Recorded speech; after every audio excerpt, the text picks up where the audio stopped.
All right, folks, let's hop into this today. Welcome to the stream. Welcome to the stream. What we are going to be doing today, what we're going to be talking about is video games and story, specifically World of Warcraft and classic World of Warcraft. How those things have changed over the years and why the story is not as effective in the World of Warcraft space now as it used to be. And it's not just the departure of medicine. There's actually a lot of things that go into that. And a lot of it actually starts with gameplay. And so that's what I'm going to talk a little bit about today. Before I get into that stuff, let me give you a little bit of news on what's going on. So I'm going to continue the Writestream. Happens every Wednesday, 6 o'clock or thereabouts, usually pretty close. And that'll be happening as we go forward. If I add a second stream, stay posted with me on Twitter, twitter.com/DavidVStewart. I'll have announcements there, also on the channel regular or during regular videos. And on my mailing list. Hopefully you're on my mailing list. If you're not, go to dbspress.com/list. My mailing list, as well as anyone on Subscribestar, is going to get my next story for free. It's going to be a 99-cent Amazon short read, and potentially the beginning of a series, but we'll see how this introductory story goes. It should be maybe another 2-hour read like Crown of Sight, which is the last book that I put out. This little mini book here, it's underneath Needle Ash. Crown of Sight. So this is a 2-hour read. You can get it on Amazon, and it's 99 cents. If you're on Subscribestar, it was free, so you should be able to get it there. It's pretty good. I enjoyed writing it a lot, and seems people like the 2-hour read. It's really easy to get through a 2-hour story without kind of hampering what you're doing. And it's easy to take chances on 2-hour reads or any kind of short fiction read, because if you don't like it, you haven't lost that much time. Whereas if you pick up a bigger book, and you commit 50 pages into it and you don't like it, or you commit more, like you read half the book and you don't like it and you're not enjoying it, that's a much bigger feeling of loss to abandon versus a story. A story, you can even not like it and finish it if it's only an hour or 2 hours long. So there's a lot of advantages to writing that. And I think the market tends to enjoy them rather as well. So hopefully you guys are all doing great today. That's kind of what's happening on my neck of the woods, other than family stuff. Kids doing great, older kids doing great too. I don't think there's too much else interesting that's actually going on in my life. My life tends to stay pretty boring, which is kind of how I like it. Boring kind of means stable, and I like stable for that reason. Now, let me go into the lecture aspects of what I want to talk about with World of Warcraft. Because here's the big takeaway, right? It's our story versus the story, or actually I'll get into that. My story versus the story, or our story versus the story. And all of those things are different. So our story really is something that was a big part of classic WoW. You played with groups of people, and in a lot of cases you were in a guild. And so if you're in a guild, that's a big group of people.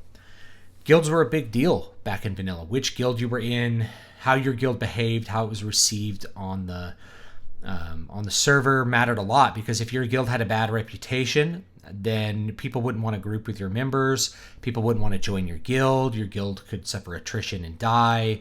Lots of things bad could happen if your guild wasn't really up to snuff, or was engaging in bad behavior. Let's put it that way, right? So those things mattered. It was our story, and the story of your guild, how you assembled it, the things you did during it, who was an officer, who ran things, who were the people who caused drama, right? I think there's a WoW channel called Preach Gaming. He used to have a thing, he might still have it, I haven't watched any of his content quite a while, called Drama Friday, where people would write in letters about like guild drama and stuff like that. As the game has gone on, the our story part of it has really, really gone away, to the point where you don't even need to be in a guild, or the guild that you're in is almost irrelevant to whatever you're doing. You can be tagged with a guild and raid with a different guild, or just raid with randoms and get through all the content. That wasn't the case in vanilla. So the Our Story aspect of it really stems from the gameplay. Whenever you're looking at a game and the story in the game, ignoring the gameplay is a fatal flaw.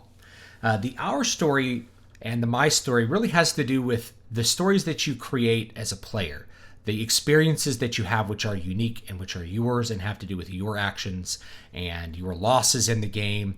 You may remember the first time you were ganked in like Duskwood and having to run back to your corpse and people coming out to fight the ganker and losing.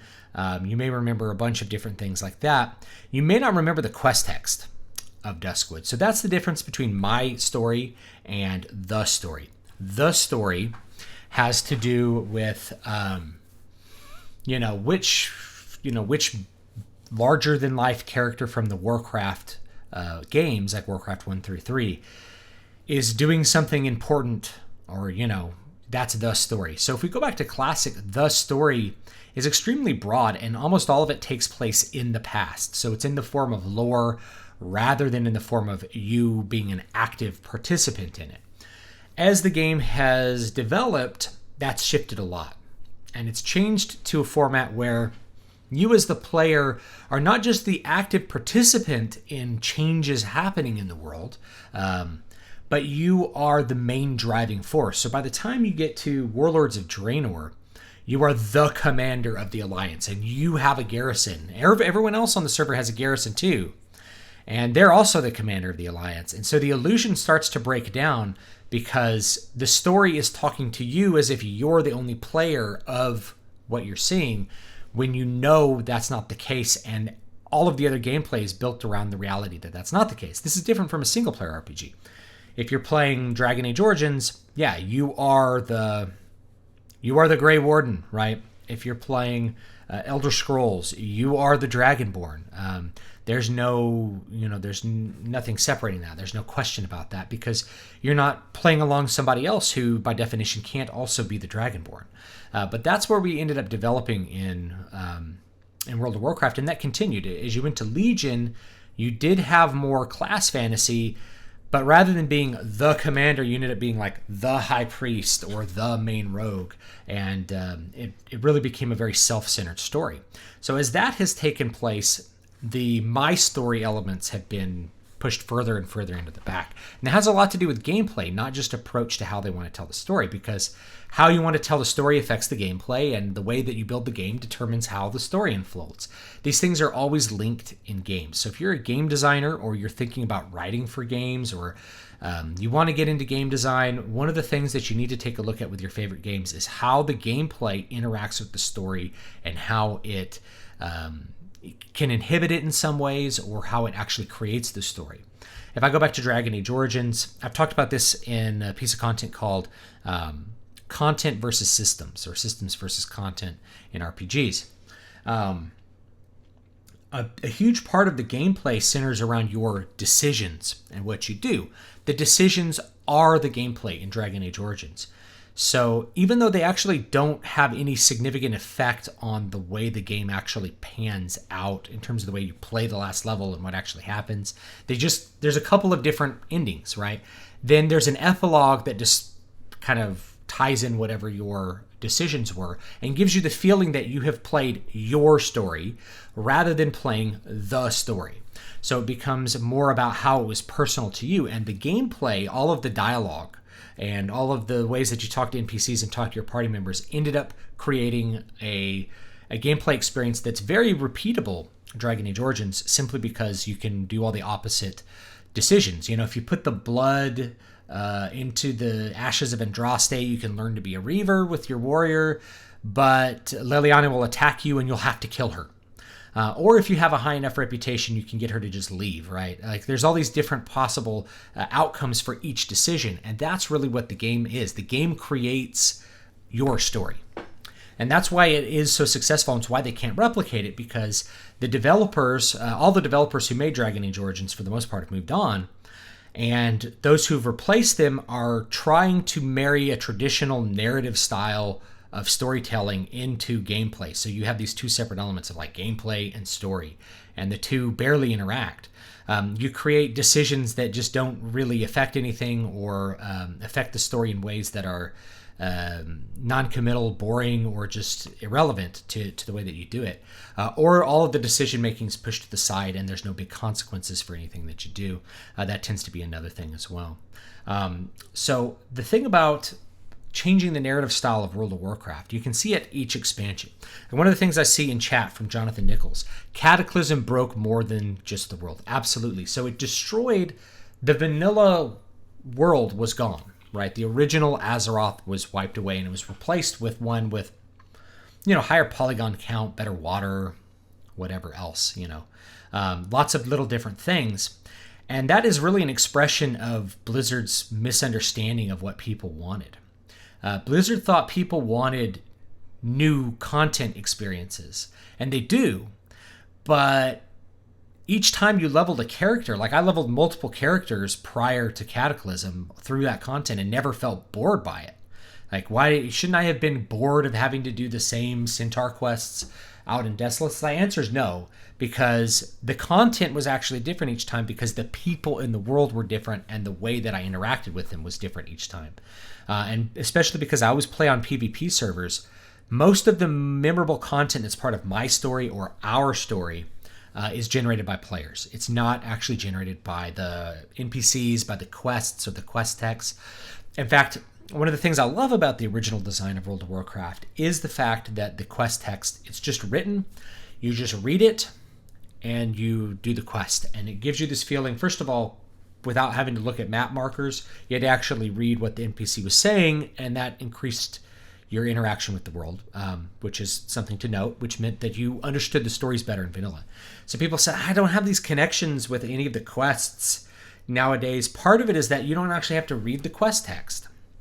And then there's a reflexive design element there. So if you don't have to read the quest text, you just click the quest, you see that there's a transparent circle on your map. You're like, I'm going to go there. Excuse me. You're like, I'm going to go there and I'm going to kill the NPC over there that I'm supposed to kill, then come back and get my reward. And you just skip reading the quest text. And I know tons of people that loved things like Quest Helper before those things were just put into the UI, because they're like, man, I don't want to have to read quest text. It slows me down. It's all about getting to max level.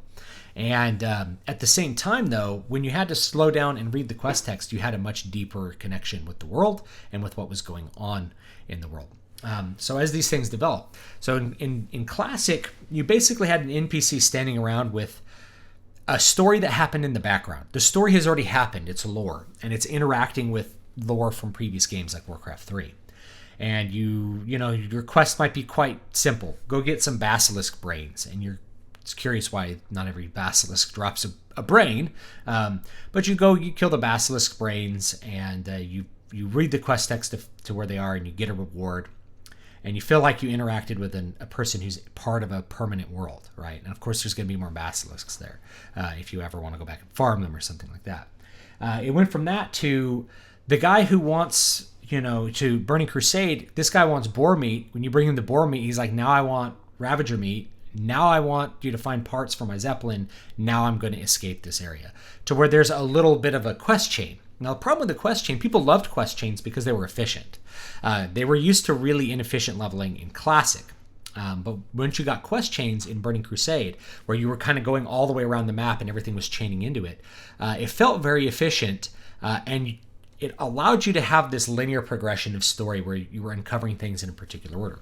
But at the same time, Burning Crusade had the same interaction with the world that you had in Classic, meaning the world was static. So you still felt like you were interacting, most of the quests were interacting with events in the past, not events in the future. By the time you get to Wrath of the Lich King, you have things like phasing, and there's that the Death Knight little area up in the corner of Icecrown where you would phase multiple things, like you'd attack this eye, and each time you did it, something there would change. So when you first attacked it, there were NPCs there, or not NPCs, there were enemies, and you'd kill them, and then it became a little NPC town where you could grind rep with them. And that was really revolutionary at the time, because at that point, you stopped being just some guy traveling through a world to an active changer of the world. And some people really liked that, but that was also a threshold that got crossed over. And so by the time you get to Cataclysm and you have even more phasing, you're going more in the direction of you are special. By the time you get to Warlords of Draenor, it is you are the special chosen one. And we've kind of kept that ever since. And that that has a strong disconnect with the core gameplay, which is group play. That's really what World of Warcraft needs to be about. And the more group play you had, which Classic had the most group play, the more you develop our story and the more you develop your story. And the more you have to commit to a set group, like with a guild, the more you develop our story, our guild story. And those things have been completely washed away by the way that they've changed the narrative and of course, the way that they've changed the gameplay. And of course, if you were to go to, say, Jade Forest, by the time you get to Jade Forest, not only is it a quest chain, it's telling you a story like you're trying to catch up with Anduin Wrynn. You're going through all these different quests, and there's all these ones where like an NPC is telling you a story and you have to take control of that NPC, and it's really annoying. It's stuff that just interrupts your gameplay. Like if you're playing as a warrior, chances are you want to swing your axe and do warrior things, right? Not click buttons on the bottom as an NPC Night Elf Rogue, which is one of the things you have to do there. So there becomes more and more interruptions of gameplay, cutscenes, things like that. Things which are transplanted from more traditional single-player role-playing games because this idea that people wanted a more, quote, in-depth story. They didn't really want a more in-depth story. They wanted more of our story, more of my story. They wanted meaningful experiences. And the meaningful experiences were generated much more by players in Classic than by content. And so by the time you get to Modern WoW, BFA, what you realize is that almost all of the focus is on content, not on systems. They haven't changed the system, how they do things. They haven't addressed the problems with the raid, 4 raid tiers in every single tier, slow So it's like there's a content gap. There's no new dungeons to do in Battle for Azeroth. What the heck is this? This sucks, right? And so all the focus seems to be Blizzard's lazy and won't put out content. No, the problem is not that Blizzard's lazy and won't put out content. That's part of the problem. The problem is they developed a game where content is entirely disposable and cleared very, very quickly, which leaves the players bored. Whereas if you go back to Classic, and this will be the case when they release it, or Burning Crusade is actually a better example than Classic. You go back to Burning Crusade, you had a huge number of raids when it launched. So you had Karazhan, you had Gruul's Lair, Magtheridon. That's 3. Each of those is kind of a separate thing, even though they're in very different places. That's 3. 2 of those are small, right? Then you had, you had Tempest Keep, and you had Serpent Shrine Caverns, and then you opened up Hyjal. So you had like 6 raids right from the get-go and like 15 dungeons. And you could do heroic dungeons. So at max level, there was almost no way to run out of content. But the content was so hard and required such group dedication. People didn't clear the content for months. Tempest Keep, Kel'Thas was like unkillable for quite a while, and I think they nerfed him. I only killed him after the nerf, and it was still a super long, difficult fight. It's like a 35-minute long fight. Those sorts of things, people focus on like, oh yeah, these boss fights are really hard back in the day. It's true, but you didn't run out of content. One of the reasons that you never felt like, oh, there's nothing to do is because there were so much hard things to do in the game. Nowadays, because all the content is accessible on an easy mode, anybody who just wants to, quote, see the content gets bored immediately and quits. You end up playing to the person who just wants an easy game that gives them continually new things to look at. And that kind of person really shouldn't be playing an MMO. MMO gameplay doesn't suit that kind of person well. It'd be better for them to play like a series of just be playing single player games, especially if you're not interacting with other people. Just be playing on the PlayStation. It's probably going to give you better experiences than World of Warcraft. What Nitaku says, in other words, everyone is the single most important person in the world. A big problem with most MMOs in general. Not WoW. Yes, great point. WoW is an example of this because WoW continues to do this and used to be different. A lot of MMOs used to be different this way, but the focus of an MMO should be the massively multiplayer aspects, not like some individualized story. And this is one of the things, a traditional narrative, you have a protagonist, you have an antagonist, you have a series of plot points that happen that are supposed to generate drama. You have all the things that I normally talk about on the channel. But with a game, or even not just a video game, if a tabletop RPG like Dungeons and Dragons, what you get instead is a set of rules that allow you to determine your own course in things. And so the story is the way that you play the game. It's the results of your gameplay. Those things don't fit too well together. So if you take a traditional narrative and kind of paste it on World of Warcraft, what you get is you're the protagonist. It's like, I'm the protagonist. I'm the commander of the Alliance. Yeah. And it's like, so are my other 40 buddies. It's like, no, it doesn't work that way. So our story gets kind of lost among that. And your story gets lost among that too, because your story is the same as everybody else's story. It's completely generic, bland, and boring. You no longer have like a series of meaningful moments that happened.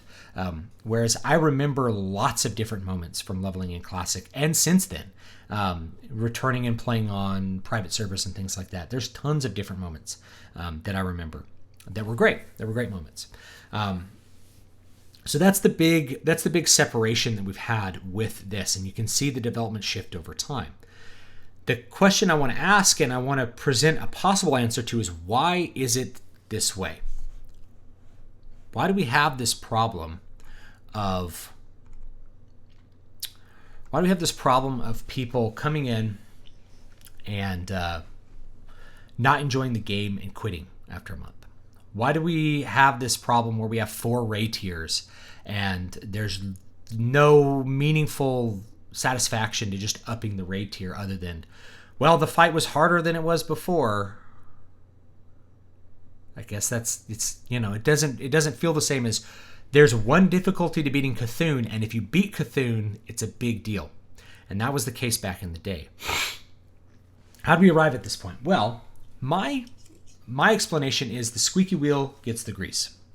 So if you have been part of World of Warcraft from the beginning, like I have, one of the things that has always existed are these realm forums, and just a big set of forums where people can post, people can complain. And so what happens is all of the input to the forums is negative, right? It's kind of like customer service. Like if you work in customer service, everybody calls and is unhappy. Nobody calls to talk about how good their service is. They call because there's a problem. So people posting on the forums are always complaining about class balance, and they're complaining about difficulty, other things. And so this was a constant complaint. I paid for this. I should be able to see all the content. And I've addressed this before, but the problem with that is that, well, you're paying for the service and it's up to you to see if you can access that content because it's part of a difficulty curve, right? So if you were paying for, if you bought Contra, that doesn't give you the right to beat the Alien Heart. You have the ability to, the content exists, it's up to you to figure out how to do it. So they're like, well, I want to see the content. So you start developing different difficulties. You developed a hard mode back in Ulduar, which was great. I loved the Ulduar hard modes. And from that, you ended up with an easy mode. I think that happened in Myths of Pandaria. And that was actually when I quit playing for a long time, is when they introduced Raid Finder, because I knew that these things would happen, is that it would destroy the player base. Because what happens is you're catering to the people who suck. And you're catering to the people who complain all the time. And so that's really what I saw, is every single class balance change was based around people complaining, not real world stuff. So anytime that there's like a nerf on, there was a nerf on rogues, and it's like, wow, they nerfed rogues, and it's just because people were complaining about rogues. Not that, like, if you had gone and been in the mix, most of those things are not problems. So most of the balance problems in Classic weren't as big a deal as they were made out to be at the time, because you get focused on those negative things. Like if you go up against a warlock and they kill you before you can break fear, you're going to complain about that, right? But if you're a rogue and you get a jump on a warlock and you kill him before kidney shot is up, that warlock's just going to go complain about rogues being able to kill him before kidney shot's up. Even though he can get if he gets his first fear off, he can just fear someone to death. So lots of those things aren't as big or just different on the ground than what people used to complain about. Jared says, I've never really played WoW. I'm more into single-player console games. But I know some who've played WoW and they like it. Based on your live stream yesterday, WoW looks really fun. I think Classic WoW is great. It's a great experience. I think it'd be good for people who've never played it to go back and kind of see what things were like. It won't be the same because you're not going to have the same kind of people. There's other things that are different about it, but it's a really good experience. I know nothing about WoW other than the Leroy Jenkins meme. The Leroy Jenkins meme is our story. The Leroy Jenkins meme is more famous than any of the content that came out of the game. Like, you know, people know Leroy Jenkins and they know the Onyxia wipe animation, but they've never maybe seen the Onyxia fight. So Leroy Jenkins is our story. We were in,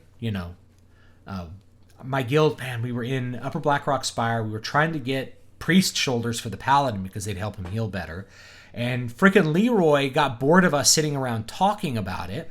So he ran into the room and aggroed all the whelps and wiped the group before we could do anything. And you can only attempt that. You can only attempt Father Flame like once per day because he disappears after the encounter. So you get this one thing that is the meme. It's our story. That is a more famous story than who the hell is Father Flame? What does that matter? Why are these eggs here? Who cares? What matters is that Leroy ran in like an idiot and spawned a bunch of eggs, and everyone was mad at him. And he was like, "What's the problem? We needed to get this freaking fight done." And they were just waffling on it for minutes at a time. Sorry about that. Some allergies today. SSC, what do you think of Mists? Mists of Pandaria had great content. It was the first expansion that had Raid Finder, though, if I remember correctly, and that was the death of WoW, like, for good, Not a huge fan of, like, Pandaria's lore. And the entire expansion was slightly schizophrenic, but the content itself, like the raids, were great. The aesthetics were beautiful. It was a great expansion in a lot of different ways. And it introduced a lot of things as the expansion went on that really kept people interested in wanting to play and interact with the game. It was probably the last good, it might have been the last good expansion, even though there was this big content glut, or not glut, drought. You had like 18 months of Siege of Orgrimmar, and I wasn't even subbed during that time, with no content before Warlords came out. Warlords was an expansion they basically abandoned halfway through. They made half of an expansion, had 3 raids, and then was like late, everyone. Even though there's this incredible world that we could continue to expand and have great content for, we're just going to call it, and we're going to move on to Legion. And Legion was, I thought the intro content for Legion was some of the worst I played, which maybe not played. I played it in beta. But I thought it ended very strong. And they did improve things, but at the core of it, the problem is not just the story. I mean, the story is really kind of a symptom of their entire approach. The entire approach is trying to cater to single player experiences. People being able to play at their own. Like, I want to be able to play WoW right now and be successful with it right now. So I need to be able to log into the game, do whatever quest content I want right now.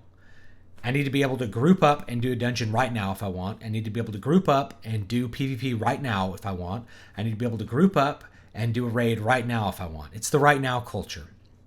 Rather than I have to log on at a certain time, Sunday afternoons. Back in the day, I used to run a ZG raid. Me and other friends in my guilds would have a ZG that would go every couple of days. I remember one friend had one every 3 days, and then he quit doing it, so I started doing it every 3 days. So people knew at a certain time, I'd start getting PMs for invites to that ZG raid because I ran this ZG pug, so we could all get exalted and get our Zen Rocks, which I never got. I never got the Zen Rock. Which is I never even saw it drop, which is crushing. Everyone in the guild had it but me. But every 3 days I'd do that, so I'd start getting PMs. People would log on, at 7 server time, Stu's gonna run a ZG raid. Log on. Hey, remember me? I was in last time. Yes, remember you did good. Come in. Oh, my friend said you run a ZG raid. Here's my best 3 epics. That was our gear score. It was like link some epics. Like link some epics to show that you've actually done some content or things like that. And so you do that and then you invite people in. And then there's all kinds of stories I could tell you that are like our stories in ZG. So it goes from that to just somebody wanting to log on their own and play it on their own. And I could do that right now. Like I could log on to World of Warcraft right now and I could play it by myself, all by myself. And just do it that way. And that's really what it's gone towards. It's gone towards the right now culture and just placating every single desire people have. And the end result is something that's completely bland, boring, and without any kind of meaningful feelings like you can overcome a challenge. The world is the easiest it's ever been. So one of the changes they made with Legion is they made zone scaling in Legion, and I hated that because it was tuned so easy there was no way you could ever die. It was the easiest expansion I ever played was as far as leveling was Legion. Leveling in dungeons were the easiest I ever played in Legion. It's what made me not play it. And I say that and people are like, you must have been crazy, this content was hard. I'm like, you're just bad at this game. If you think Legion was hard, if you think the world content of Legion was hard, I remember the last expansion of Legion, I re-upped, leveled the character up to whatever the max was, 110.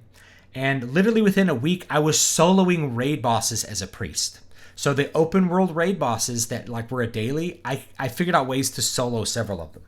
You should be able to solo 40-man content within that same expansion. But that's partly due to the incredible gear curve, but also it was really easy to begin with.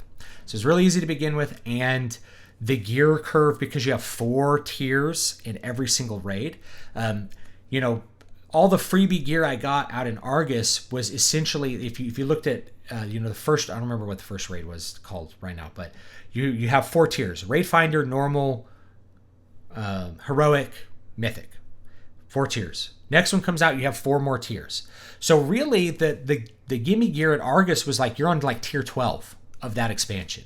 Tier 12.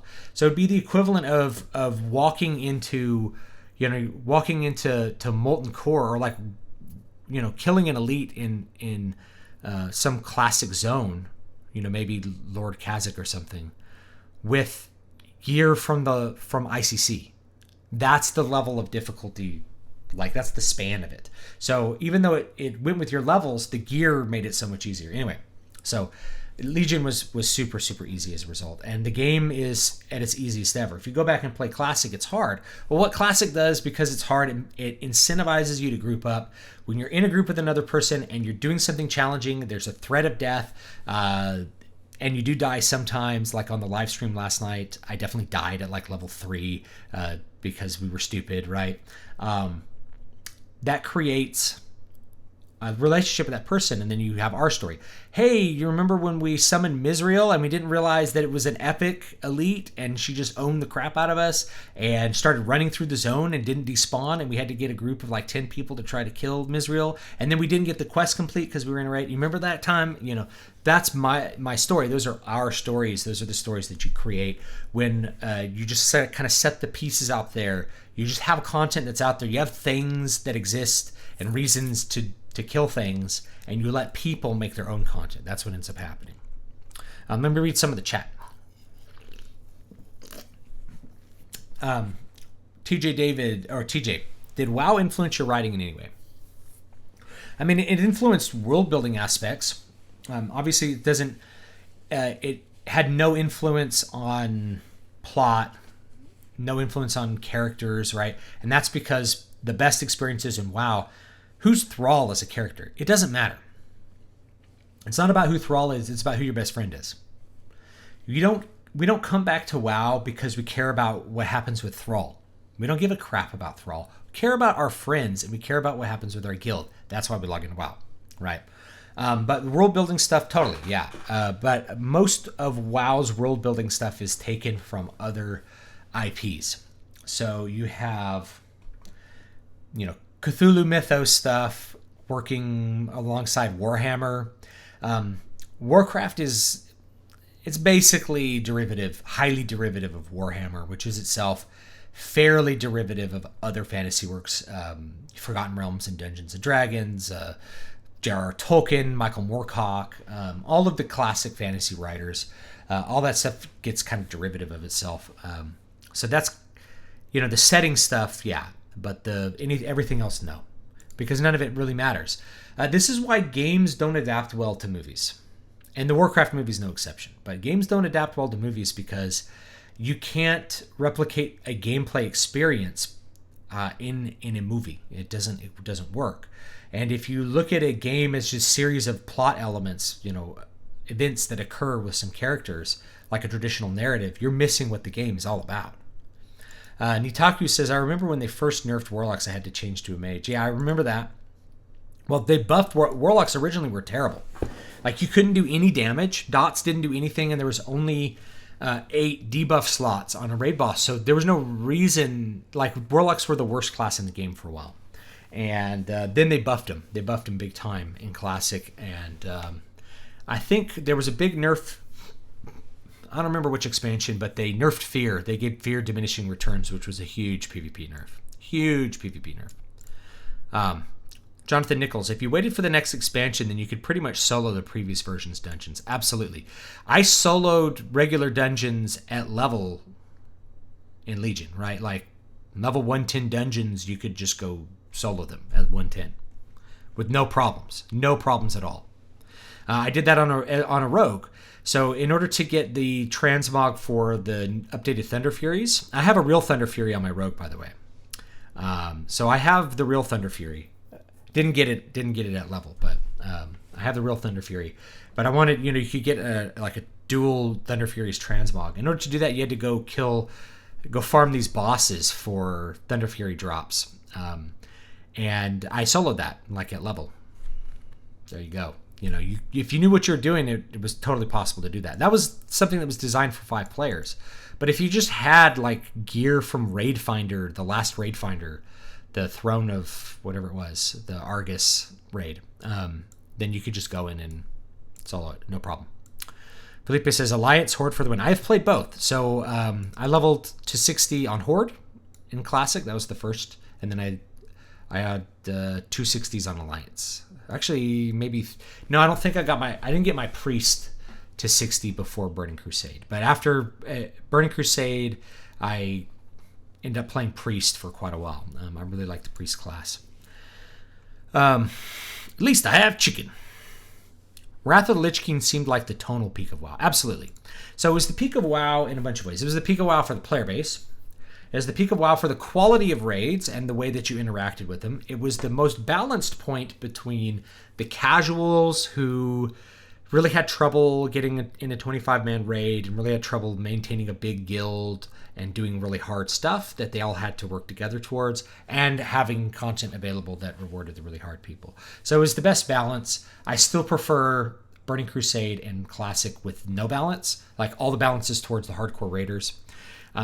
There's a lot of reasons I can get into for that, but the basic thing is the casuals, when I was casual in those, I never ran out of stuff to do, and the raiders actually had a really significant reward. And it got more people wanting to do raids and wanting to really challenge themselves and be part of a guild. Combi Chen says, did you discuss what MMOs you played leading up to WoW? There's a lot of trial and error leading up to the WoW Golden Age. There was a lot of copying from Korea during the mid-2000s. So yes.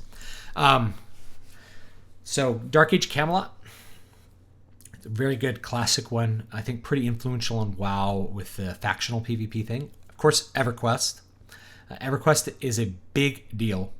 EverQuest, I wouldn't play EverQuest now, and it's not because I don't appreciate the design. The design is great, and I don't mind the bad graphics. It's just the specifics of the gameplay are too rudimentary now to interest me. But back in the day, they did interest me. And there's a lot of things that were really great about EverQuest. WoW is in essence an EverQuest clone. It's EverQuest, but with question marks, and actual quests. EverQuest had very few quests. I had to use a notebook to play EverQuest back in the day. There's also Lineage. Of course, Ultima Online. Ultima Online is a great example of everything's basically player-created content. And before that, you had what are called MUDs, multi-user dungeons.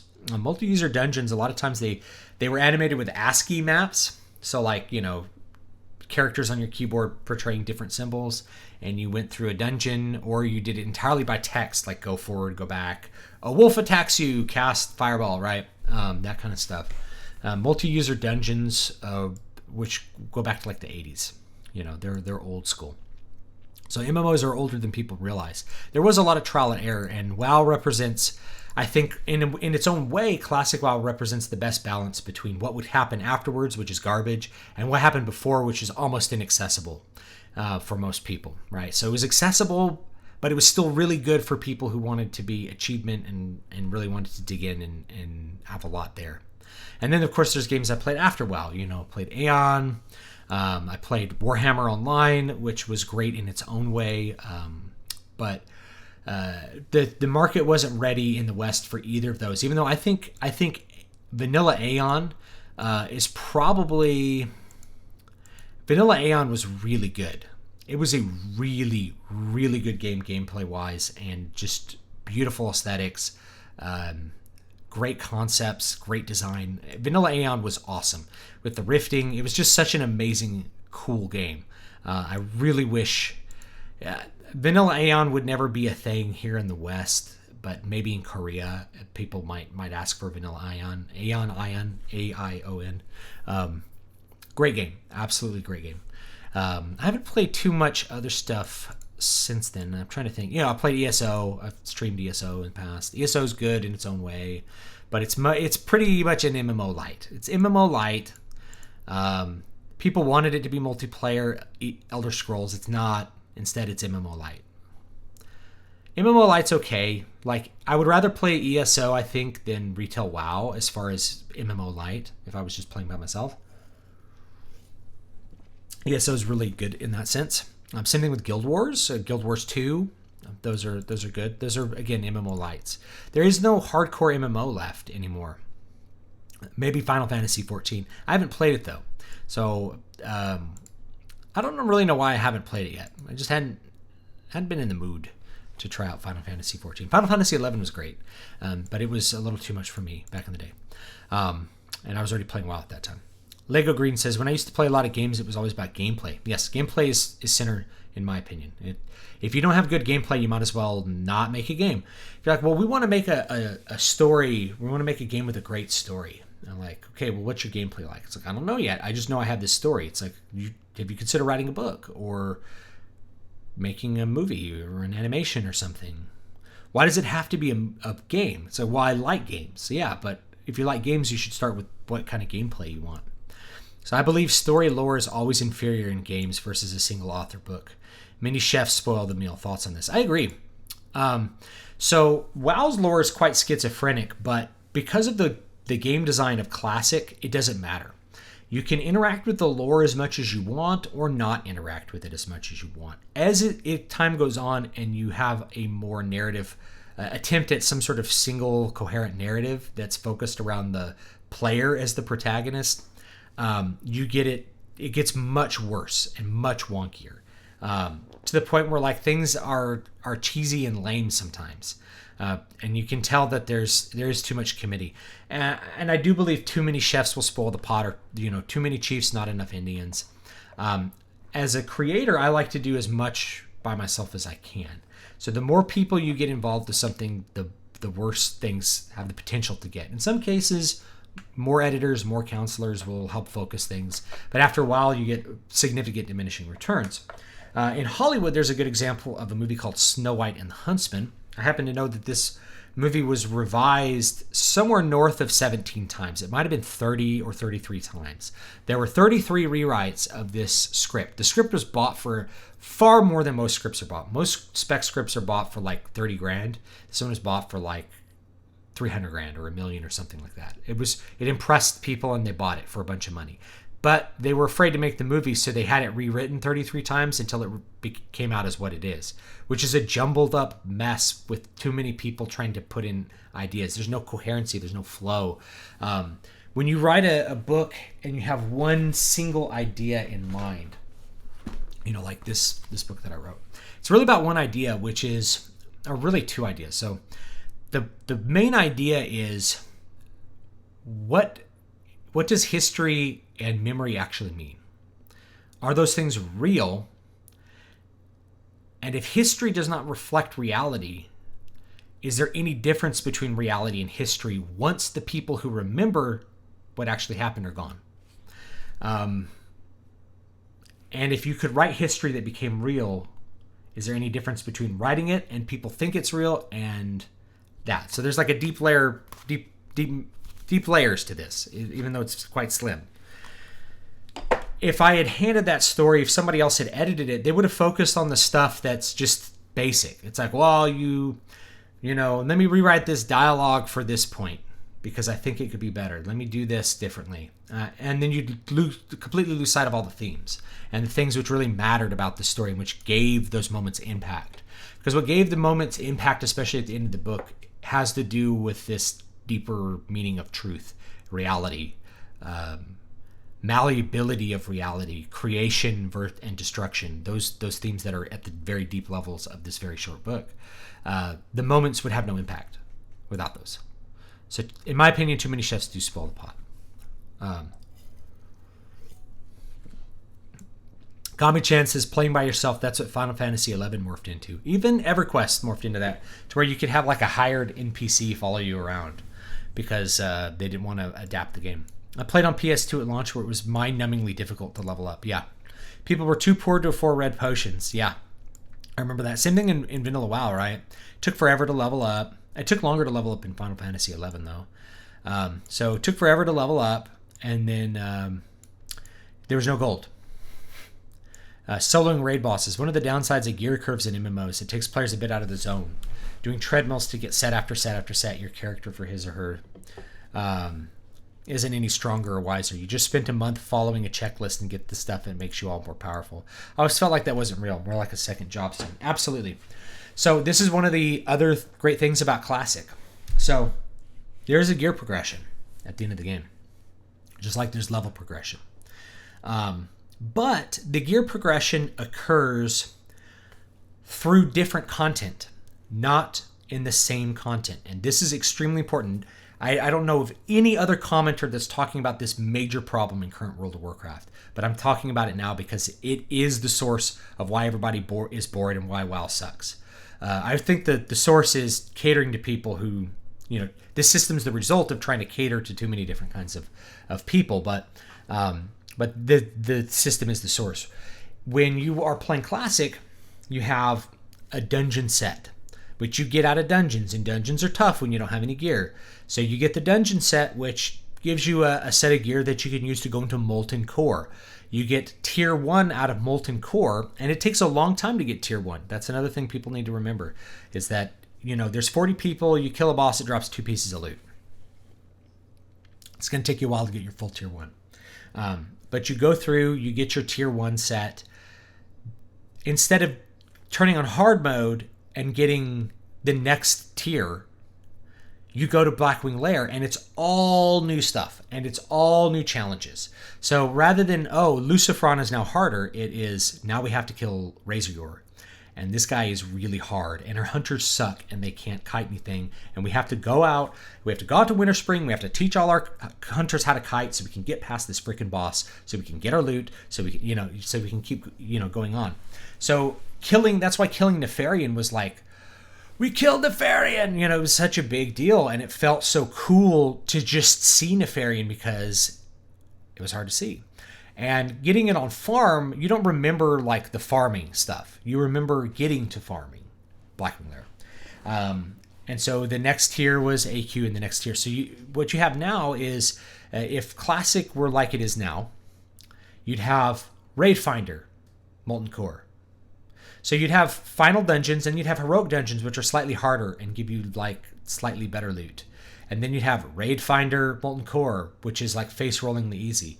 Then I got some gear out of Raid Finder this week. Then you do normal mode, and then maybe there's a guild that just is doing heroic mode, and then you do mythic. Then Blackwing Lair comes out, and Raid Finder Blackwing Lair gear is on par with mythic or better. So then you do Raid Finder. You do four tiers there. So instead of having 4 total tiers, Tier 1, And actually 5. There was 5 tiers. Let's be specific. There's kind of 5 tiers in Classic. There's the dungeon set and dungeon set 0.5, which is like a couple of quests you do to upgrade your dungeon set. Tier 1, Tier 2, Tier 2.5, which is AQ40, and Tier 3. Now, Tier 2.5 isn't that much better than Tier 2, which is why it's called half a tier. It's mostly just weird itemization, different stuff. And then finally, Nax Gear, Tier 3. So instead of that, if you had 4, you'd have 2 levels of dungeon set, which you actually have. But you actually have 3 because it'd be mythic, right? So you'd have however many levels of dungeons, and you'd have 4 tiers of Molten Core, 4 tiers of Blackwing Lair, you're at 8, 4 tiers of AQ40, 12. You'd have 16 tiers of gear. So you'd already be at the equivalent of in-game ICC gear by the end of the expansion. And that's what we get with every expansion. That's the gear curve for every expansion now. Not only does it make all the previous content irrelevant, it makes it trivial. So once the new raid comes out, there's no reason to go back and do the previous raid because you get worse gear. So why would you do it? Except to get some achievement, which is rare. Mostly people care about gear, for whatever reason. So that's what you get.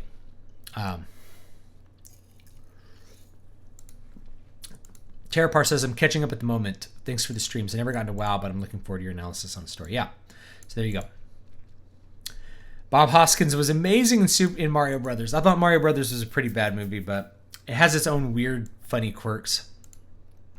More dots. That's the Onyxia wipe animation. And again, it's another Our story. The Onyxia Dots animation is a story. These are stories that transcend World of Warcraft to kind of go out of it. None of the stories in World of Warcraft transcend it. Only the stories that the players generate transcend it. World of Roguecraft, those videos. I could go on and on about different kinds of stories I remember from the game. These are things that you don't happen anymore. So, you used to do PvP for a lot of reasons. You had open world PvP was a big thing, and it will be a big thing again, hopefully. So I highly recommend if you go back and play Classic, you play on a PvP server. I highly recommend you play on a PvP server, not PvE.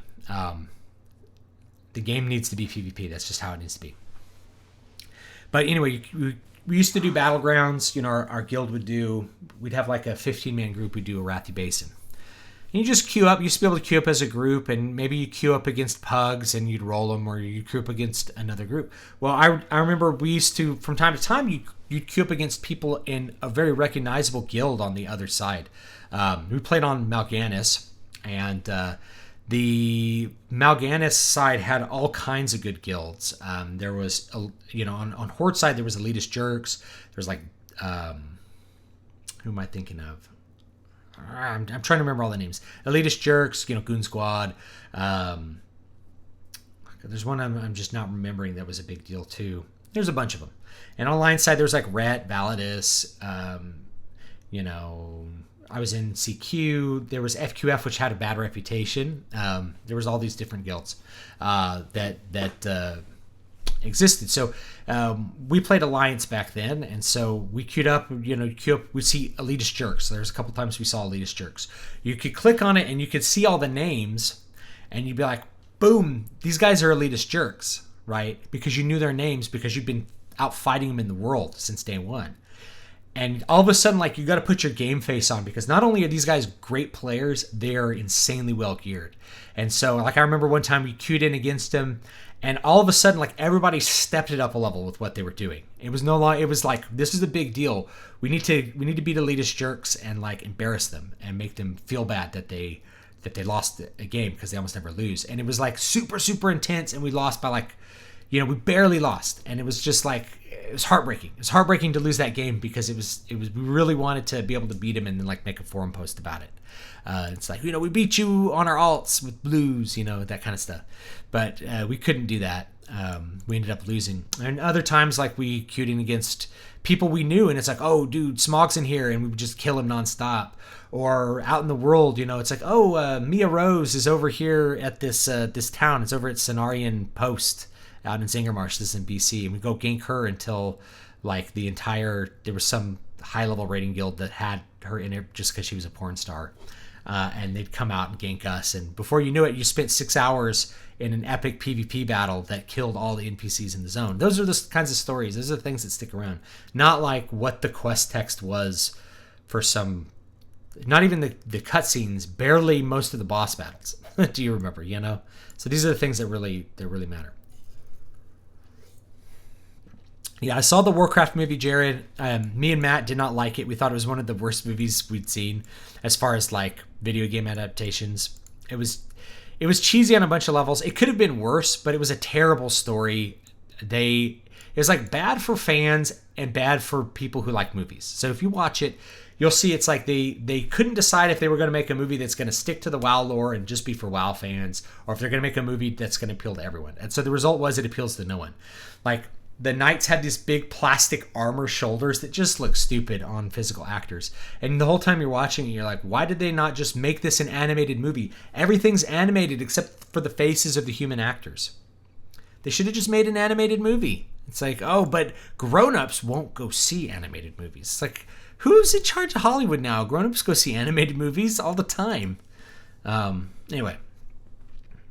Nitaku, I was a notorious guild flipper in WoW Classic. I stayed on good terms with most guilds I was in and had different friends I regularly played with from multiple guilds. You would not have been in our guild. Like, you would have ended up like on the ignore list of everybody. It's like if you quit the guild, it's basically you were like an outcast. And then we were also going to go talk to your new guild, call you a guild hopper, and make sure you got kicked out of that guild and never got into any other guild. That's how it was.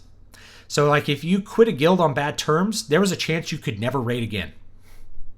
That was classic, man. People took that shit personally. What are your thoughts on Destiny? I intensely disliked Destiny. So I played it when it came out because I really like Bungie in general. I've liked Bungie software for a long time. They're a good developer, or they have been for a long time. And boy, it was a big development. It was the most antisocial MMO I ever played. No way to communicate with other people except like bumping into them. You know, they could have even had a thing where, like, you could have voice chatted if you got in proximity or something. But they didn't do that. It was a big disappointment. The gameplay was pretty subpar. No story.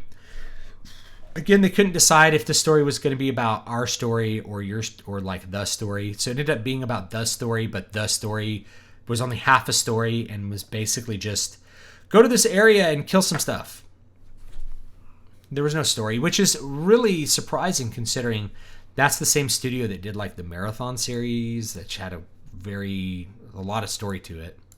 It was really disappointing. And I won't play Destiny 2 as a result. And I'll probably never play a Bungie game again. Final Fantasy XIV is a pure daily dungeon, second job simulator. Stay away if you haven't tried it. Yeah, I don't like doing daily dungeons. It's dumb. I liked it how it was in Classic, which is like, you know, I log on to play, and there's things that I'd like to get done, but if my friends need me to do something, I'll do something with them. Hey, we got to go to BRD. You know, Mike needs his Iron Foe. It's like, okay, we'll go to BRD. We're going to get Zionair the Iron Foe. Damn it didn't drop. There goes 6 hours of our life. Yeah. BRD is a whole thing. What an amazing dungeon. Itaku says, I originally wanted to make video games, and what you said about story instead of gameplay is exactly why I started wanting to write books. Yeah, if you want to make a story, consider just a book. Now, if there's story things that you want to do that are specifically only gameplay, like I hashed out some design elements for what amounts to a tabletop RPG. It's all game design. None of it is story, right?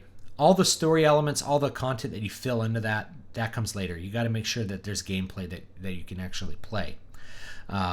So, you know, I created like a design document. I don't know if I'll try to actually see that through and get some people to help me develop that. But it starts with game design. And so if I write, I'm in a position where I could write story content for that. But I'm not creating an RPG so that I may have a story to tell. That I may have a way to tell a story. I'll only do that if it's like there's specifically gameplay that I want to use to tell a story, or there's just gameplay I want to pursue and maybe a story helps that, right? Or goes along with that well, like with the JRPG. Jared Wignall. I remember Snow White and the Huntsman. What a mess. It was a mess. And you can see it with the writing. There's no clear direction for what's going on. There's no vision. The Guild. Felicia Day's The Guild. I don't know what that is. Seen a small bit of TV. Let's see here. CGI monsters stopped doing anything for me by the first Hobbit. Yeah. The first Hobbit movie, like, the CGI orcs just looked terrible, that white orc. He just looked really weird. The Hobbit movies were really bad. Mario Brothers Super Show's live action segments were canon in the movies. It's true.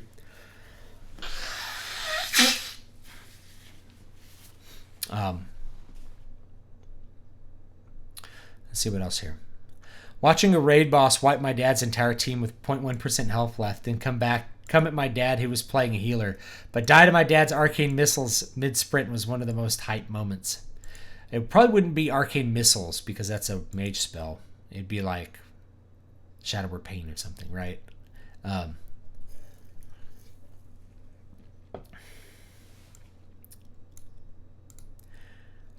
A second, I thought he was talking about the dumb manlet Destiny, and I spit water out when he said he intensely disliked him. I don't know what that is either. They made a film that appeals to no one. Sounds terrible. It was pretty bad. You know, honestly, the orcs were like the best part. The humans were all badly acted. Story was a mess. Couldn't decide what was going on or what anyone actually wanted to do in it. It was really badly done. And then, like, the concept of how battles were going to work was terrible as well. This is like a crime against medieval realism. It's like, which way are you going to go? If it was animated, probably no one would have cared. George Eggerrock says, most of my classic stories are around guild drama, around people and our crazy GM. A lot of it is, you know. I could tell you lots of stories that have to do with guild drama, you know. Times that I had, you know, somebody knew my guild or knew my login information, logged in and like deleted my character because he was mad with me. He was like a guild officer. I remember that. So I remember lots of things like that. I remember we used to, so everybody you used to know other people's account information. You're not supposed to do this, but we used to do it. So you'd have other people play your character if you couldn't do something and you needed to during a certain time. So, let's say, you know, I'll tell you a story. So, I had a gig, and there was a Molten Core raid that another guild was putting on. I really wanted to go to it because I was still trying to finish my Tier 1 set. I had a friend who was in town. He said, I'll play your character. I asked him to play my character. He said, I'll do it. Because he knew how to play a hunter, right? And I was playing a hunter at the time. So he went to the raid on my hunter. And he wiped the raid and caused the raid to break up. And, like, it was he got really drunk, right, and did this. So on, I think it was, who is it? Baron Geddon. So in Baron Geddon, you have this thing where he casts a spell on someone that you call the bomb. I don't remember what the spell is, but after so many seconds, it puts these swirling flames around you and you blow up. And so when you blow up, you shoot all the way up to the ceiling, and it doesn't do any immediate damage to you except for the fall. But it does do major damage to anyone standing by you. So what you do for it is you group up and you fight him. And if someone gets the bomb, they run away from the raid, blow up, and run back and get healed. So they were doing it with like 2 different groups, which is kind of like, well, you could do it a couple different ways. And so he got the bomb and just ran to the raid and blew up the raid and did that like several times. And argued that wasn't what he did, but he was so drunk, I don't think he knew what he was doing. And so, like, people were mad at me on the server for blowing up this raid, and it was really him that blew it up. It was this whole thing. It was quite funny, and I called everybody in the guild like drunk, retarded chimpanzees that wouldn't remember who did what in 2 weeks because they don't remember anything on the server, and I was right. It was pretty funny. So I remember stuff like that, but I had friends that they're like, oh, I have Eric's login. I'm like, here's what you got to do. You're going to log into his character. You're going to delete his Hearthstone. You're going to break all of his gear, and you're going to throw him into the lava at the bottom of Blackrock Mountain. So you're going to go over there. You go to that island. There's like an island floating over the lava. You jump down into that and leave his body there. And then when his ghost appears in the graveyard, you go and you run into the next zone.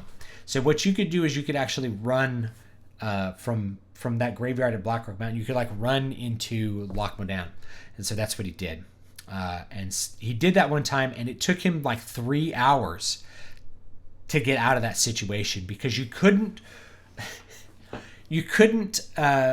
res, right? So if you walk your ghost like, oh my God, Scott logged in and killed me and left me as a ghost, and where's my corpse? Where's my corpse? So you go walking over half the world to go find your corpse, finally in Blackrock Mountain, because you have to walk all the way back around. It used to be a bug. You could jump over into Loch Modan, but you had to take the long way back around to get back. So you had to take the long way back around, go jump to the bottom of Molten Core, find his body, resurrect himself, only to realize that he can't get out of it.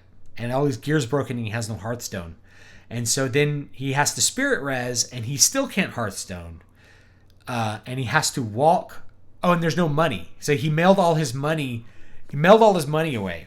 So he has no money and no way to get back. So he has to walk like all the way back to back to Stormwind, basically, to get out of that situation and get his gear out of the bank, right? Because all the you put out, like, either broke his gear or put it all in the bank. He had no money.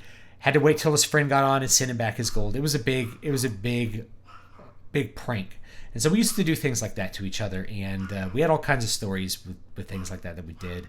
I used to really care about my friends in the game. I used to send them Christmas presents, and so like I had a character that was a tailor. I would make costumes for him back before transmogs were a thing, and people would wear the costumes in like Ironforge because you just stood around in Ironforge. So like you'd wear your barmaid costume if you had a female character because it just looked silly. Ash says, would you like to see another space fantasy franchise like Star Wars, I presume?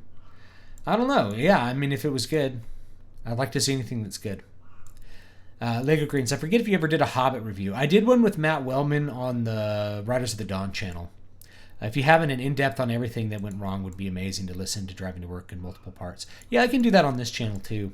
I have to go back and watch some of them because it's a mess. The Hobbit movies were really, really bad compared to the Lord of the Rings movies, and almost everything that's bad about them is, where they deviated from what Tolkien was doing.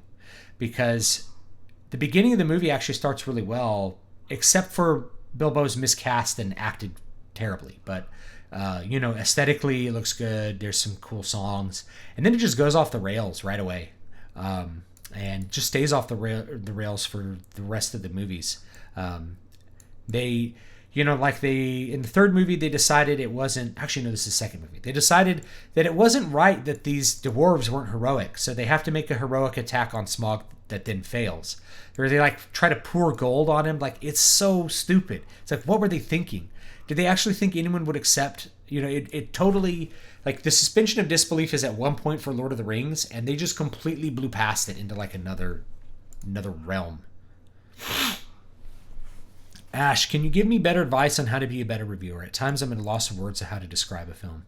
Look at my categories. That's a great place to start. Start with categories. Aesthetics. And then why? 7 out of 10 because of these things I liked. That's a great place to start. Categories really help you organize your thoughts. I also do categories so people can separate out what I'm saying. And kind of get things, also so you can understand what the movie is doing well and what it's not doing well, because that's important for craft purposes. If the special effects are really good but the story's lame, that's different from the entire movie sucks. So if you look at Last Jedi is aesthetically the old, the original trilogy, and it's very well done original trilogy aesthetics, if that's what you want. So I think a lot of people liked Last Jedi just because it had those aesthetics. Versus if I say, here's the bad story with this ridiculous self-defeating subplot and all these other dumb things that happen. So the story is 3 out of 10 or 2 out of 10 or something, right? People will be like, oh, that movie's an F. It's I don't know if it's an F. It may be a D because the other things are good, but it depends. It depends on how you look at those things. The story obviously is an F. Nitaku Dragon Soul. What pen and papers have you played aside from D&D? The One Ring tour, the One Ring role-playing game, of course GURPS, different versions of GURPS.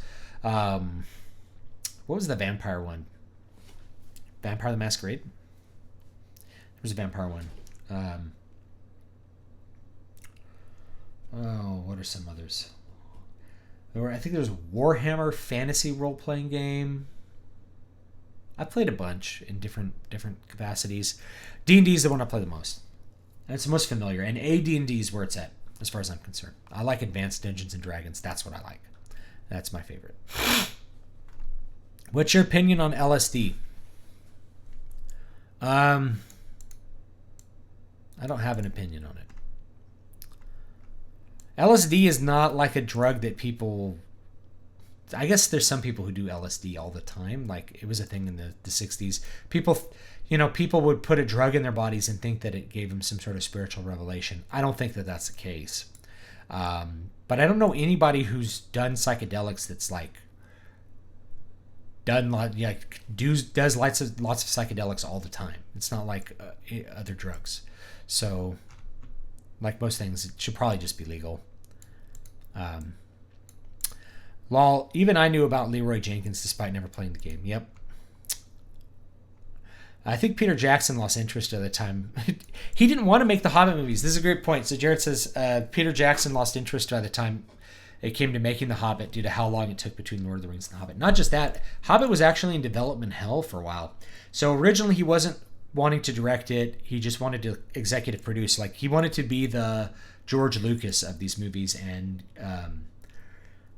Del Toro was going to direct it. Guillermo Del Toro, who did the first two Hellboy movies. And his visual style would have been great for it. And he wrote like the original scripts for it, but then Peter Jackson and Fran Walsh or whoever, they rewrote it. And again, it's like too many chefs spoiled the pot. It's like if they weren't going to have Del Toro really do it, they should have just started from scratch and rewrote it, rather than looking at what he did and his take on it and then ending up with 3 bad movies. They should have just started from scratch and it probably would have been okay.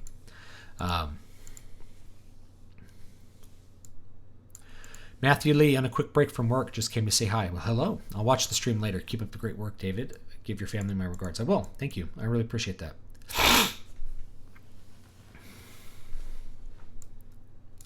Yeah, Lego Greens. It was Del Toro was meant to direct, but he up and left the last minute, leaving Jackson, who was only a consultant, to take over. Yeah, he's trying to be an executive producer, and they didn't give him any time extra, so he's left on Del Toro's schedule.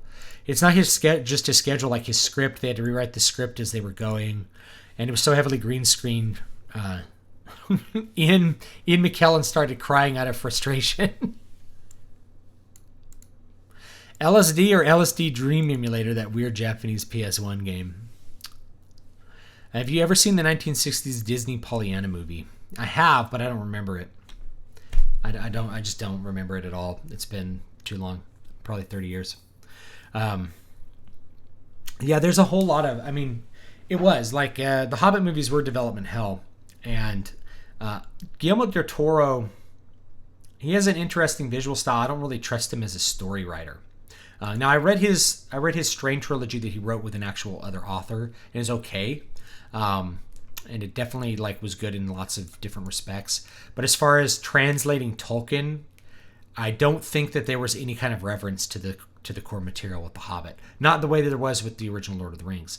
With the original Lord of the Rings, you can feel like that there was like a love for the core there, rather than like a dislike of it. When I watch the Hobbit movies, I'm like, why would you hire people? Why would you make Hobbit movies if you don't like the story? Like, why would you make movies off of a story you don't like? I don't understand it. The Archiver says, did you hear about PBS following in J.K. Rowling's footsteps? After all this time, it has now been revealed that the teacher from the Arthur cartoon series was actually gay. I saw a gay wedding thing. Yeah, I saw a gay wedding thing is what I saw on Twitter.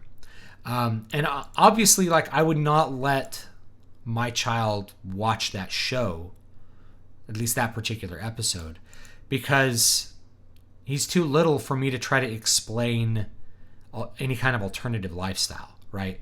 Like, I don't have a problem, like, because you're going to have to prime your kids. You're going to have to talk to your kids about this stuff because it's just out in the culture. But young kids, my son doesn't even really understand what normal marriage is, right? He's like, we're going to have a kiddie wedding and Simba and Padme are going to get married. Like, those are two of our cats, right? And it's just something silly, right? Or like, he has a friend who's a girl. He's like, I'm going to marry her. It's like, you don't really know what marriage means. It's like, he's like, I had this idea that people will get married if they like each other and then kids happen. It's like, okay, I don't, because a gay marriage, like, what's the source of a gay marriage? It's not all the other things, right? It starts with the sexual attraction, which is why it's a gay marriage and not a heterosexual marriage, right? So how do I explain that to a young child? I can't. I have to wait till he's older and fully understands, like, the basic stuff before I can start digging in and, like, saying, well, there's people who do this, that they're very attracted to the same sex, and then they decide that they want to live this way with someone of the same sex, even though they're not going to have kids, or they can't have kids that way. And then because you can't avoid it, like, oh, well, I know how babies happen with with man and woman. How do they happen with two men? It's like, they don't. What are the two men doing with each other? I don't want to answer that question. Even like, my parents wouldn't answer that to me as a teenager. I had to go ask my friends. It's like, how do gay dudes have sex? Like, oh, well, they do this. Oh, that's weird. That seems odd. But that's how it was back in the day. Now things are up front. You're going to have to talk to your kids about it. But I don't think it's appropriate to have kids shows do that, because if kids are not old enough to understand sex, they cannot understand gay marriage, period.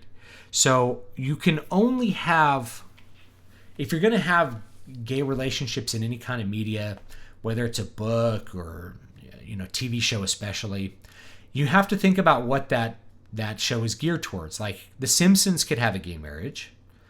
The Simpsons isn't really a kid's show. South Park can have gay. Of course, they've had gay marriage, right? South Park has gay marriage in it. But you can't do that. You shouldn't do that on, like, Sesame Street or Arthur. And you shouldn't rely on Sesame Street to try to communicate the subtleties of what other people want to do. That's outside of, like, the normal heteronormative experience.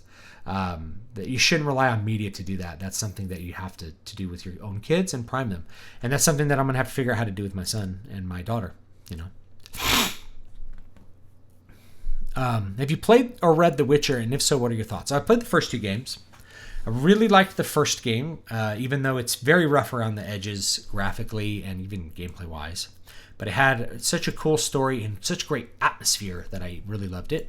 The second one, of course, was beautiful graphically and was great to play. And I haven't played the third one yet. I have it. It's it's in my Steam library. Here, I will show it to you. It's in my Steam library somewhere here. Is it under RPGs? Witcher 3, The Wild Hunt. I could click play right now, all my friends play it, but I've apparently launched it back last year, but I didn't play it. So I haven't really played it. Maybe I'll get around to it. We'll see.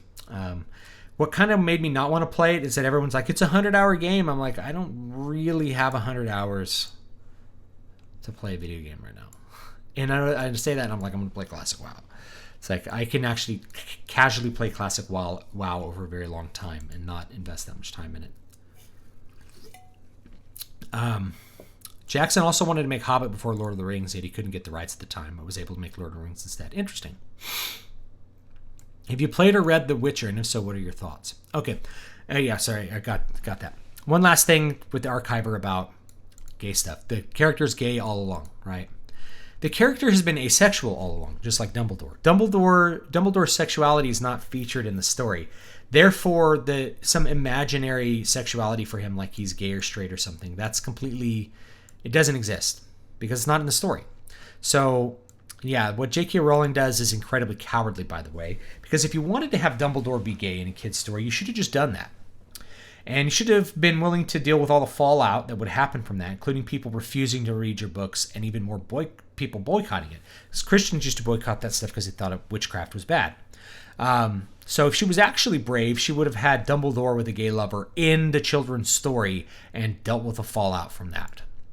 That is what I think. But she's a coward, and so she wants the woke points after it doesn't matter. After she's not going to have any negative market repercussions. After she's already sold like 100 million books. Have you ever, let's see here. Do you agree with Ernest Hemingway when he says writing at its best is a lonely life? Not always. For me, it's a very introverted experience, but I've also written with writing partners, and that can be a very invigorating experience. I think comedy is best written by 2 people to 3 people. So like Monty Python, I think, was 4 guys. I think that's kind of your upper limit for writing good comedy. How many people wrote Ghostbusters? I think it was 2 people. Was it just Bill Murray? No, Bill Murray didn't write it. Dan Aykroyd and Harold Ramis, I think, wrote it. So it's like 2 writers. I think 2 writers for comedy is good because then you're just joking back and forth at each other, bouncing them off, and you can very quickly figure out if something's funny. It's difficult to write humor. Humor is very hard to write. So not always, but if you're writing like a novel, I can't imagine trying to write a novel with another person. That would drive me insane. Lego Greens, not trying to derail, but what's the point of a gay marriage in a kid's show? The point is to, especially Arthur, it's about life lessons, and they're meant to learn about some cultural taboo. It's forced progressivism. That's it. The point is to insert a message into something that parents trust. So if you've been watching Arthur shows for years, parents have a trust of that, just like they do with Sesame Street. And part of that trust is that they're not inserting mature or sensitive themes into Arthur. So there's things that, like, you know, maybe one of the characters is in a wheelchair. Well, there's nothing like dangerous about that idea, right? Like if someone's in a wheelchair, they're not any less human. You know, it's good to have a lesson that's like, just because someone's in a wheelchair doesn't mean that they don't want to play with you, or that there's something wrong with them, or they're sick, you know. Those are all very, very normal lessons. Same thing with anything else. You need to be responsible and do your homework. When it comes to something like gay marriage, the reason they put it in a kids show, it's not because kids need to be taught about gay marriage. In fact, kids don't need to be taught about gay marriage because they don't know what the heck it's about. The point is to create the acceptance of gay marriage before you know what gay marriage is, right? So you kind of shoehorn it in there and let parents deal with the fallout from it. It's to say, well, we have the correct political messaging. It's to put the correct political messaging into the show that will get you, you know, the right funding, the right people paying attention. It's not for kids because families are perfectly capable of explaining gay marriage to kids in the way that they see as morally appropriate. Do you think like an Orthodox family wants the media to be telling their kids how beautiful and wonderful it is for gay people to be married, like an Orthodox Christian or a Muslim household, for that matter? No, they don't want that. That's why, you know, conservative religions view very hostilely these kinds of cultural intrusions. I was actually mentioned in an article today from, I think it was in Bleeding Fool. They did an interview with an author named Alexander Adams, and he actually mentioned me. But he wrote a book called on Comicsgating, the Ongoing Cultural War, and he called it, let me see if I can find the term he used, because it's a great term. Let's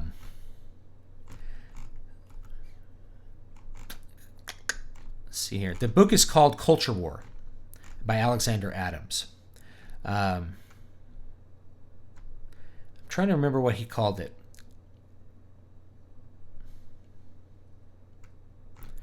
I can't find the term. It was such a good term. Let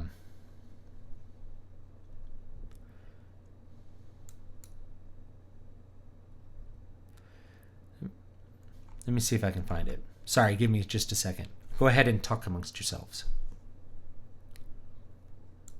Cultural entryism. I'll write that in chat.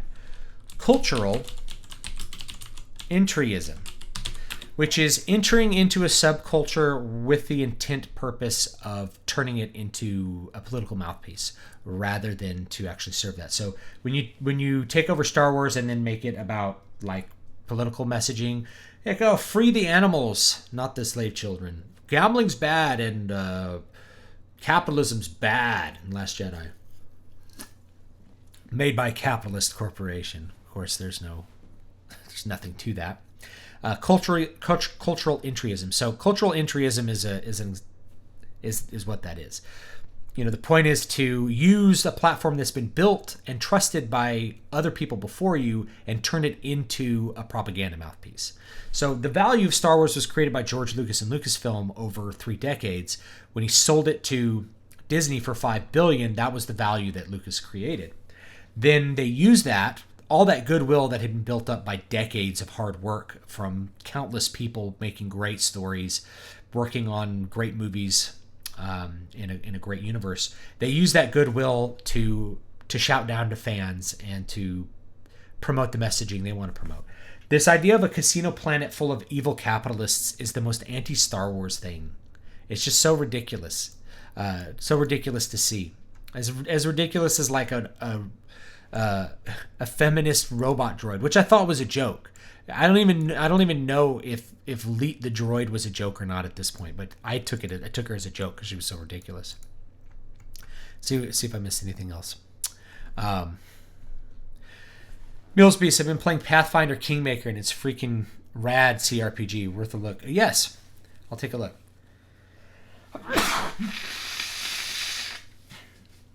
Sorry, bad allergies today. So sorry. If you're Japanese, I apologize. It's apparently a rude thing in Japan to blow your nose in front of other people. So I do apologize for that. Maybe I can do this and just...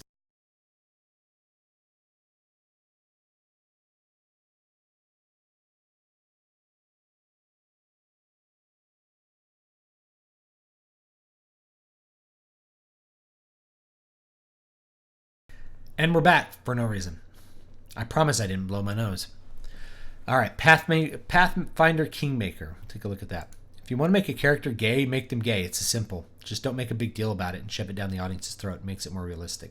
So this is the thing. This is the complaint with Marvel, right? You take old characters and turn them gay.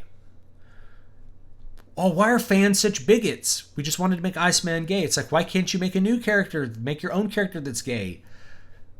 Why do you have to turn old characters gay?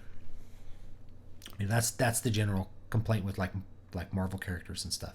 You're changing the old character rather than making a new character. Again, it's about cultural entryism is what this guy called it. It's about taking the goodwill that's been established by other people and using it for political purposes. And it's kind of insidious, and I don't like it. And most people don't like it, and they don't appreciate it, and they're pretty aware of it. Monty Python wrote in teams. Cleese Chapman, Jones Palin, and Idle. They would meet together and pitch their skits, taking only the best. Philosophy was never to let a friend fall flat on stage. Awesome. Yeah, so they probably wrote in teams of two. Two people's really good for comedy because you can tell real quickly, here's a joke that I think is funny, and the other person's like, nope. You're like, okay, next joke. So you have an immediate filter that's removing a lot of the stuff that's not funny. Gilliam would be given ideas and go off and do his own weird stuff. They couldn't figure out how to segment 2 skits. They just tell Gilliam the gist and he go do his own magic. The messages from Seren. The messages tie in with programming kids with this gender fluidity stuff as well as normalizing child abuse for things like transitioning before they understand sexuality. Yeah, you normalize child abuse with like child drag queens dancing for dollars in front of gay men. It's like no one sees the problem with this kind of stuff. These messages, how would you understand a gender role in the absence of understanding sex, right? Like all these things tie together and they develop at different points. It's not the purview of the state to enter into this thing. So if you have a public school that's trying to teach this stuff, it's like, that's not appropriate. They need to steer clear of it. You got to stay with only what is very basic. It's like, yes, human beings marry each other. But then, of course, like the other thing about, public schooling now is you may go to school with a kid who has I remember seeing books. It's like My Two Dads. It's like explaining that this kid had gay parents. Like he had a dad who was with another man. And he had to explain that to other kids because it's not normal. It's weird. And it doesn't make sense to kids. Because they're like, why are two men doing what mommy and daddy do? You know, so if I were to try to explain it to my son, it'd be like, yeah, sometimes two men love each other the way mommy and daddy do. He'd be like you and Uncle Matt? I'd be like, no, not like me and Uncle Matt. We're friends. We hang out together. We do things together. Well, how is that different from you and mommy hanging out together, doing things together? It's like, me and Matt don't have sex with each other. Now, there's no way around it without explaining in depth what gay sex is.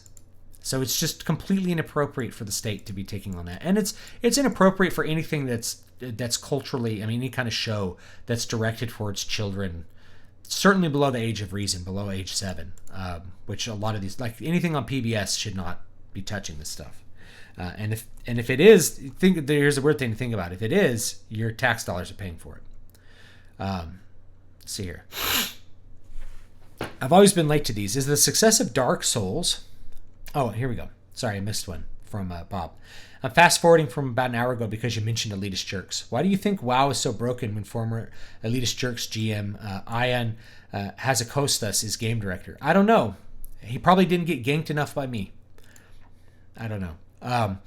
WoW is broken because he may have been a great player, but that doesn't mean he knows how to run a business, and it certainly doesn't mean he knows how to design systems or knows what systems he liked or why it produced the things that he liked. So this is almost every commenter is missing the boat on WoW's failure to design good things. They're focusing entirely on extremely superficial elements. They're focusing on there's not enough content. I think there's 3 raids out now in BFA. There's plenty of content in BFA. The problem is not there's not enough content. The problem is the way the content is structured is inherently disposable. You know, so he may not understand that. Just because somebody plays games doesn't mean they understand game design. If you don't have a mind for understanding this stuff, then you're just not going to get it unless somebody spells it out for you. Or you get the job and they're like, well, here's what we're doing. And there's nowhere to go. Like, there's no way to change it. Like, what does WoW do now? Hey, guys, we're getting rid of Raid Finder. We're getting rid of Group Finder. We're getting rid of Mythic. And we're getting rid of Heroic. And instead, everything's just going to be Mythic difficulty. What do you think people would do? They would quit. The people who were playing would quit in droves. Because the people who wanted that difficulty left long ago. So there's no way out of this corner that they're in as far as retail. Classic is the way out, because if Classic is super popular, then who knows what they'll do. They could design another game. They could design new expansions that have the Classic approach, like single difficulties for all raids, things like that. Who knows what you get? Like Warlords of Draenor could have been great if at launch you had all the raids and they were all one difficulty and they scaled up like really significantly. It could have been an amazing expansion. Who knows? But that's like the core of it. The core of it is that you're asking players to repeat too much of the content for no reason. You know, you're literally repeating the same raid. Like the game launches and there's no raids live, and then a raid comes out and it's that raid for 6 months. That's awful. If you look at it and you're like, that's not enough content. It's like, well, that's only part of the problem. It's really that you're doing that same content at 4 different difficulty levels. Let's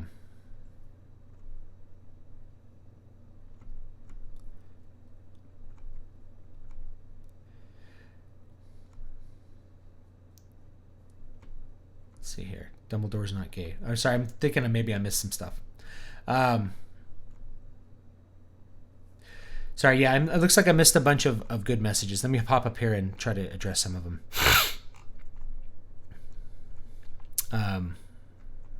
Let's see here. About what you said, you'll have to tell your kids or teach them one day. I personally don't plan on it. I am setting things up to go full Varg mode. It's the only sane path left. Yeah, I mean, I can't go full Varg mode. Not right now. I think about it, but my wife needs more people in her life. Varg is married to a woman who's slightly autistic, And so she probably just doesn't need as much social interaction as my wife does. We need to live in a community. We need churches and things like that. Eventually I'll have to explain it to him because I want him to be able to function out in the wide world. But, I want him to have a realistic view of it and it's like, this is what it is. And if you have a realistic view of it, you don't come down on some side that like, oh, it's just like heterosexual marriage. It can't be from a functional standpoint. So it's not. You let people do what they want at different levels of governance, but that doesn't mean that you approve of all actions, because that's where we're at. It's not tolerating gay people having a relationship. It's actively approving that. And if you don't actively approve it, then you don't get the mark of the beast and you're going to lose your bank account. Through Classic, I've met people, this is from George, Washington, Ohio, Virginia, Kentucky. One guy, I live near the Arctic Circle in Canada. Some Australians gave me a better view of people. Absolutely, me too. In Classic, I met people from all over the world, and played with them. One of my best friends who was on the stream last night, Chad, he's from Georgia originally and lived in California here for a while. Now he lives in Washington. Have new people in Europe, Australia, East Asia, Eurasia. I knew people in Russia, all over the place. It was great, and gave me a lot more perspective. I had friends who were French Canadian and learned English by talking to me. I didn't learn as much French the other way, but there you go. The real issue, Battle of the Five Armies, was CG Bill Connolly Dane, or Dane, or however you want to say it. Good Lord, why? I don't know why they did that. It looked terrible, though. You're right. Force messages to children when they are too young to normalize it. That's it. Well, they normalize it because it's normalized in the show, and that's the point. Here's a normal thing, and so the kid's like, well, it's normal for two men to get married.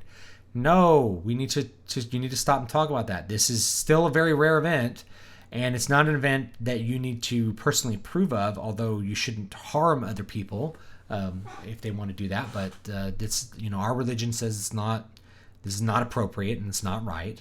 And moreover, like just trying to explain what marriage is.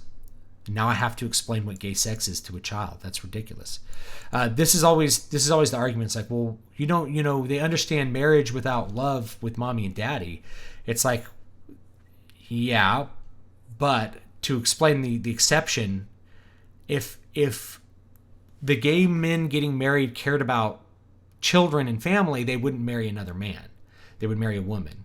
And when I say something like that, it's like you can't ask a gay person to marry a woman. It's like, well, I mean, historically, I assume they did it because family was more important than their own immediate sexual gratification. That's the whole point of that. That's why people live and gay lifestyles. That's a pretty normal thing, and that's the thing. I have gay friends. It really doesn't bug me. It's just something that's confusing for children because it's non-standard. But there's even crazier things that people do where they have like polyamorous, non-standard stuff like polygamy, things like that. And it's like, well, it's all based on who you want to have sex with at the end of the day. And so therefore explaining those alternative lifestyles is impossible without avoiding sex. Whereas with marriage, because children always come with marriage, or they traditionally did, it's not that hard to avoid it. And I'm sorry I'm going off the rails there or upsetting anybody with that. I really have no problem with however people want to live it. It's just, I don't think you need to be messaging children on that kind of stuff. I think that's totally inappropriate. All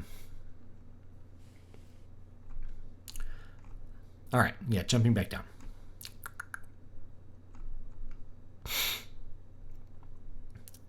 Is the success of Dark Souls and other From Software games due to a dearth of actually difficult games in the market?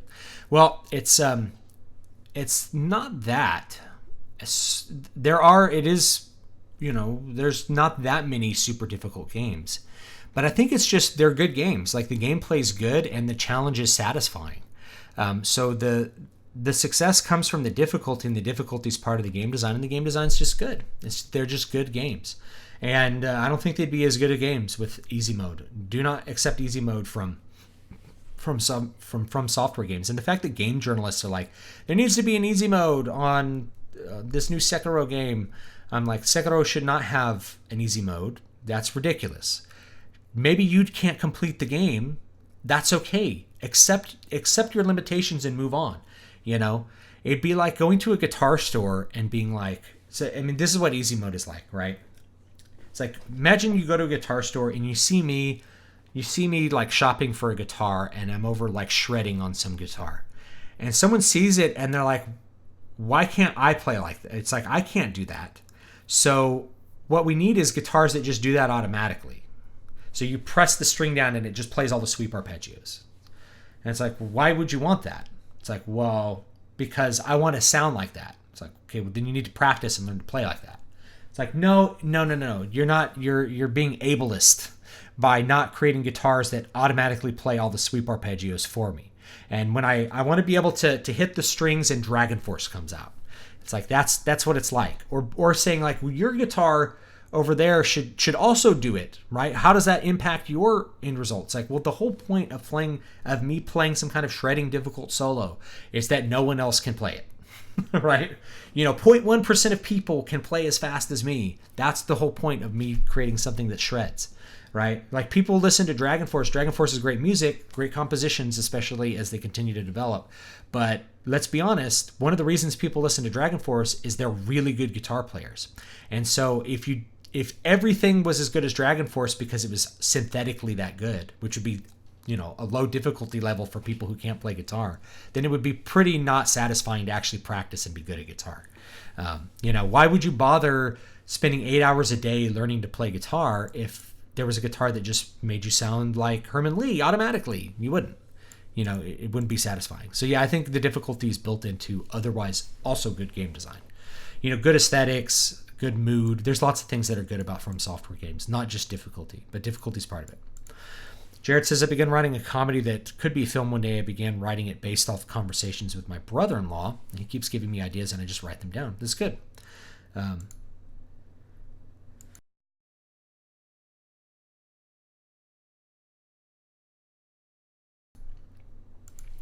That's good. I totally wasn't blowing my nose there for my Japanese fans. Saw your Twilight video and heard that the book opens with a Bible verse. Why do secular authors and filmmakers use scriptures in their stories? Cheap attention getter or something else? Well, I think Stephanie Meyer is actually religious. So I don't know if I would call her a secular author. It's a secular book, meaning it's a non-religious book. But secular authors do it because they want to reference something with depth and meaning. That's why. So the Bible's an easy go-to. You can find a verse that says almost anything. And one of the things that annoys me when I see something like that is that a lot of times the way that they're putting a verse in there and it's like, this is abstracted from its content and there's no way that you know what this means. Things like that. I think it lends false gravitas to what they're doing. They could easily quote Caesar or something like that, but they don't because Caesar isn't familiar to them. They could quote Scipio or they could quote, Cicero or someone, but they don't because that's not familiar to them. The Bible, you could pick it up and create some false gravitas. So I think it's a cheap attention getter. I really just think it's a false way of creating a sense of gravity. Changing things from where they are, changing things to what they are not from their years of established setup bothers me. You're kind of damned if you do, damned if you don't, just in general, by the way. If you keep it the same, readers get bored, they stop buying the comics. I'm thinking most of the comics here. If you shock people, then at least they pay attention and buy the comics, even if they don't like them. So you're kind of damned if you do, damned if you don't. What you need is new things like new heroes and new characters that develop in new ways, rather than having 100 million Batmans. We've seen Batman enough. We need some new characters. Have Batman. Batman should have a 12-issue run every 3 years or something, every 4 years. Just there needs to be less of them, less Spider-Man. I like those, and that's why there needs to be less of them. It's become too literal. Part of common gay culture was the illicit coded or metaphorical messaging we picked up. The common culture just simmered with it without it being explicit. Like with Fight Club, right? They normalize it to the point where, like, we want gay marriage. We want to be exactly like heterosexual couples. It's like that wasn't lambda culture, like when I was younger. When 20 or 30 years ago, a lambda culture, gay culture, was its own thing, with its own kind of intricate, its own social establishment. And the lifestyle was different. It was purposefully alternative. It was purposefully not heterosexual. That was like one of the things that gay guys liked, is like, we don't have to deal with family and all this other dumb stuff. It's kind of interesting how that changed. They tried to turn gays into just normal heterosexual people. And that's not what the culture was originally. Or they try to tell heterosexuals that that's the case, and gays are still off doing having their own culture. I knew something was wrong with WoW when they started getting rid of world elites. Absolutely. So you need world elites because people need to group up to have those group experiences, those interesting, meaningful experiences. Mr. Roshi, what do you think of character growth where the main characters are static but the supporting characters have growth? I heard original Ghostbusters had little growth. What do you think? I don't think everything has to have character growth. So sometimes characters don't need to grow. James Bond doesn't really need to grow that much. It just depends on the story that you're writing. If you're dealing with very developed characters, like if you're watching one of my favorites, Ronin, the characters don't grow that much. They just are acting. They're fully developed. They're kind of paragons, right? They're competent men, and therefore they don't need to do a whole lot of growing and learning. How much can you say about the social aspect of MMOs?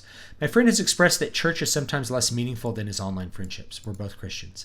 So the reason that you go back and play an MMO is because of your friends. It's not because of the story. That's it. So the social aspect is everything. Anything that inhibits the social aspect, or in some cases makes it easier to do things, makes it easier to access, which then makes it less meaningful and therefore less social. Anything that does that will harm the MMO long term. So Raid Finder was a big harm because that allowed a lot of people to, quote, see the content without having to develop any human relationships. So it sounds weird. It's like, well, if they don't want to develop human relationships, why should they have to in order to see the content? Well, the whole thing was not everyone feel like if you walk into a room full of strangers, you don't want to talk to them. But once they're all your friends, you're really glad that they are your friends. So people take the easiest path. It's always easier to not make a friend than it is to make a friend. But if the content is set up in a way that you have to make friends, all of a sudden you find that people are very easy to be friends with and they're willing to be friends with you. So you go out and you play on a private server. You're like, oh man, I need to kill the Forsaken Messenger. Who needs to do that? Boom, I need to do it. All of a sudden you form a group and it's like, okay, we got to wait. We're going to sit at the crossroads and wait for him to show up. I'm thinking of Wrathy Highlands. And so you just start talking. It's like, oh, I'm a school teacher. Oh, I'm a college student. I'm actually on disability because I'm a paraplegic. Oh, what's that like? And it's like, can I ask you a question? I remember this is an actual conversation I had. How do you use the bathroom? It's like, I have a colostomy. It's like, I had a colostomy as part of my accident. So I have to empty a bag. I remember having this conversation with someone, and he was just, we're like, I don't really know this guy, but I'm going to ask this because I wanted to know it. He goes, I can't believe you asked that. I was like, I just wanted to know it. It's like, it's not a big deal. Most people are too afraid to talk to me about this stuff. It's kind of interesting. So, it's one of those things. I had somebody in WoW admit once that when he like raided with a really hardcore raid group, he like went poop into a sock one time so that he wouldn't get kicked from the raid. I was like, damn, I'm never going that deep. Classic WoW is the solution, not just for difficulty, but also get the story back to you're a random adventure rather than savior of the world. If you're a random adventure, it's all about your story. It's like, I'm the explorer. Like if you think of that South Park episode, I explored the Fargo Deep Mine rather than, I'm the savior of the Alliance. It's like, dude, have you ever killed Smolderweb? It's like, or you ever killed this elite? Yeah, I killed them. It's like, I killed Harger by myself. That's your story. All that stuff is your story rather than the story. And this, when you go into the story in modern WoW, it's so easy. There's nothing to brag about. Like it's not like, yeah, I finished the intro to Warlords of Draenor. It's like everyone does that. It auto plays for you. I remember the Legion intro. I did it in beta, and it was like a major turnoff. As I just sat at the beginning of this instance, and it played itself. I didn't have to do anything. I committed suicide, and an NPC rezzed me. So like there was no fail state. They were like, why don't you just show me a 30-second cutscene and then let me actually play the game, rather than making me walk around and watch a cutscene and be in it. It was really stupid. I hated it. I hated the way that Legion approached cutscenes and the way Legion approached story. It was terrible at the beginning. It was one of the worst.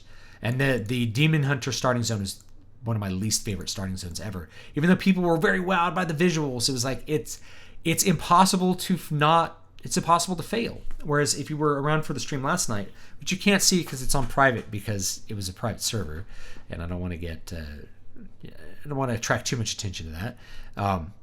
But we died. We died at like level 4. If you're not dying, if there's no potential to die early in the game's not fun.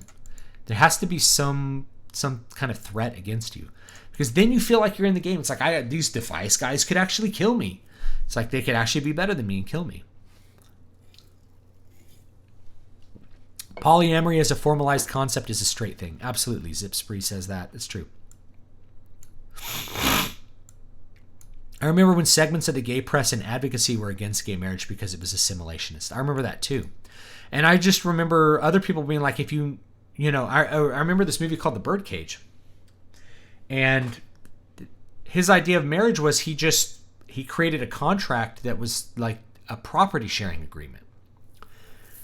Without children and all the other things that are part of like a typical marriage. That's what marriage comes down to. That's what gay marriage ends up being for most gay couples. It's a property sharing agreement. It's like it's not a sacrament. It's not what Catholics do. It's not what secular people who have kids do. It's just a property sharing agreement. So that's what it ends up coming down to. Quite something that ends up being quite different than heterosexual marriage. Raphael says, WoW Classic was all about guilds and your friends in those guilds. Absolutely. It created communities in the way that no game today creates them. When they talk about communities now, it's a sham. The true yeah, it's true. There's no WoW community anymore. You had multiple levels of community. You had your close friends, your niche. You had your guild. You had guild officers. You had class officers because guilds had to be really big. In order to field 40 people in a raid, you had to have a guild of about 60 people at least. And then you had the forums were their own community too. And other friends that you met along the way. The true horror is games as a service. People have forgotten that you buy a game for a challenge, hence play and game, not just entertainment. Get a book or a movie. Absolutely. Games as a service, we can leave that for some other piece of content. In general, what games as a service is looking at the money that WoW made in its heyday and being like, we got to do that, right? How do we keep sucking money out of people month after month without giving them anything new? That's the main thing. So it's an attempt to get the money without delivering the product. WoW originally delivered a product that was worth paying $15 a month for. It really was. And if you considered that $15 would have been spent like at the bar, it's a money saver. Games as a service now is all about how are you going to force somebody to pay you money to access something they want. It's really refreshing to play games that don't have DLC. I was playing Final Fantasy XIII the other year at this point, and I was just like, man, you know what's so awesome about these Final Fantasy XIII games is like, there's no DLC. You're playing the game. I was playing Final Fantasy XII. I'm like, this is the whole game. I bought Final Fantasy VII. I'm like, this is it. This is the game. I have the game. I hate DLC now. And that's coming after liking games that had DLC early on. But the early games with DLC were basically playing off what was established prior to that, which was that there was no DLC. There was big expansions to games, and that was it. So they kind of felt like a value. But after that, they started being really, really bad. An unfortunate part of modern culture is the lack of value in hard work and accomplishment. Too many people avoid challenges. They never practiced in art where they had to learn skill. Yes and no. That's kind of a boomer take in that there's this idea that people are lazy bums. Most millennials are not lazy bums. They're just in a bad situation. If they go through art, there's a truth. The truth part of that is that with art, that's true. So people come out of universities with art degrees who can't paint, they can't draw, they have no sense of aesthetics. You wouldn't hire them to do anything. So I've had several people like find me on this video that I made, like, don't get an arts degree. And they're like, well, I'm torn. Like, should I get my MA in art or should I just go out in the field and work? I'm like, why would you get an MA in art? They're like, for networking. I'm like, with your competition? Why do you need to network with other artists? You need to network with customers. So that means you should be going and talking to people who are writing books so that you can draw their book covers or album covers, or talking with comic book writers so you can draw comics. And then it's like, what's your portfolio look like? Here it is. It's like, dude, you can't paint. How do you have a bachelor's degree? You can't create visual art. Your visual art's terrible. I would never hire you to do anything, right? And so if I have that reaction to somebody who spent 4 years, probably closer to 8, let's be honest, studying art, no, they shouldn't have been passed through on that. So they didn't actually learn. There was no gate that told them, no, you must improve your skills. Your skills must things must look like this and be of this certain quality before you may go on. And I had those gates as a musician. I had to do these juries where it's like, I failed a jury like the first time I took one. Well, it wasn't good enough. I had to go improve my skills. They're like, you did not pass. And if you failed like twice, you would get kicked out of the program. So it's like, I had to go take it seriously the next time. I had to be actually good at my instrument in order to get through my juries. I had to do piano juries and guitar juries. I had to actually be good. So those gates don't exist with a lot of art degrees, and there you see it. Same thing with, I know people have literature degrees that don't know anything about books, don't know anything about the market. They want to be a writer. They've never written a book. They've written 2 chapters of a book. They're never going to write a book. They're like, I'm not creative enough to write a book. I'm like, here's all this content I've written that's going to show you how to write a book. In fact, I'm probably going to create a lot more organized content, like for how to write a book. I have like the 4 phases. I have all that kind of stuff. It's like, you can do this. Here's how you do it. Here's the method. Here's the direction. You can do it. They won't do it, because that's hard work. So it is true. Now, the untrue part of it is that there's lots of people in modern culture who know hard work all too well and don't receive a lot of reward for it because they've been put in a bad situation by the way culture tells them you have to take out $100,000 in student loan debt, things like that. There's a lot of people who work hard and get no reward, and then people who don't work hard and also get no reward. And it's, why would you want to work hard and get no reward when you can just work not hard and get no reward? There's no rewards. Fallout 3 uses Revelation 21:6. I don't remember that, but I'll take your word for it. Bob says, you missed some of my messages, but maybe they were too political and purposefully avoided them. Probably not. I don't purposefully avoid them. Once you finish your Twilight analysis, I'm certain that your viewers will be greatly anticipating your take on the 50 Shades books. Are you up for the task? Yeah. I tried reading some of them, but it's written in like present tense. It's like, he bends me over the toilet. It's like, I can't read it. It reads like a script. I just don't like it. It's torture. I would never read it for pleasure. That's for sure. But I might read it for to figure something out. That's deeper than that. Let's keep reading here. Dying is always good for players. It helps you get better at the game. Yep. I'm not saying they're lazy. I'm saying they deliberately avoid challenging things and seek the path of least resistance. Most people do that. Unfortunately, that's really common. Yeah, you do have a great point there. Yeah, I understand you now. Yeah, I get it. I agree. There's a lot of people that do that. Well, we don't tend to reward people for doing things the hard way, and most of the incentives are around the easy way. It's not everything's directed towards the easy path too. Here's 5-minute abs. How do you have 5-minute abs? It's like, no, the way you have abs is you diet for several years until you have abs. All right, let's keep going. I missed a whole bunch of stuff here. Let's see here. I did miss some Bob stuff. Child drag queens and nobody seeing the problem. They keep getting the cop CPS called on them. It's only evil figures in the media and evil parents trying to normalize it. Yeah, totally. Why is the modern left opposed to all things good? It's not just cultural relativism, it's deliberate rejection. It has to do with cultural Marxism, which is applying Marxist principles to the culture. So things which create inequality should be attacked, and that includes family, beauty, right? Beauty creates inequality. The beautiful have an advantage. And the reality is, beauty is a privilege those with beauty will probably never fully understand. And only if you've been in a position where you've seen both sides can you truly understand it. Now, I have been in that position where I can understand both sides of beauty because I've been obese and I've been incredibly physically fit. I've been on both sides. And the difference in the way people treat you when you look good is shocking when you've spent a certain amount of time in your life not looking good, right? I've looked really good and then I looked bad and then I looked really good. So, when I moved to Las Vegas, I was obese and I decided I wasn't going to be obese anymore and I didn't have anything else better to do. So I fixed my diet and I went to the gym for like a year and a half and I got down into like single digit body fat and I had like abs and stuff. And even with like a t-shirt on, all of a sudden women were just talking to me out of nowhere to the point where this is a true story. Like after I was engaged to my wife, I was hanging out at a bar in this town before I lived here.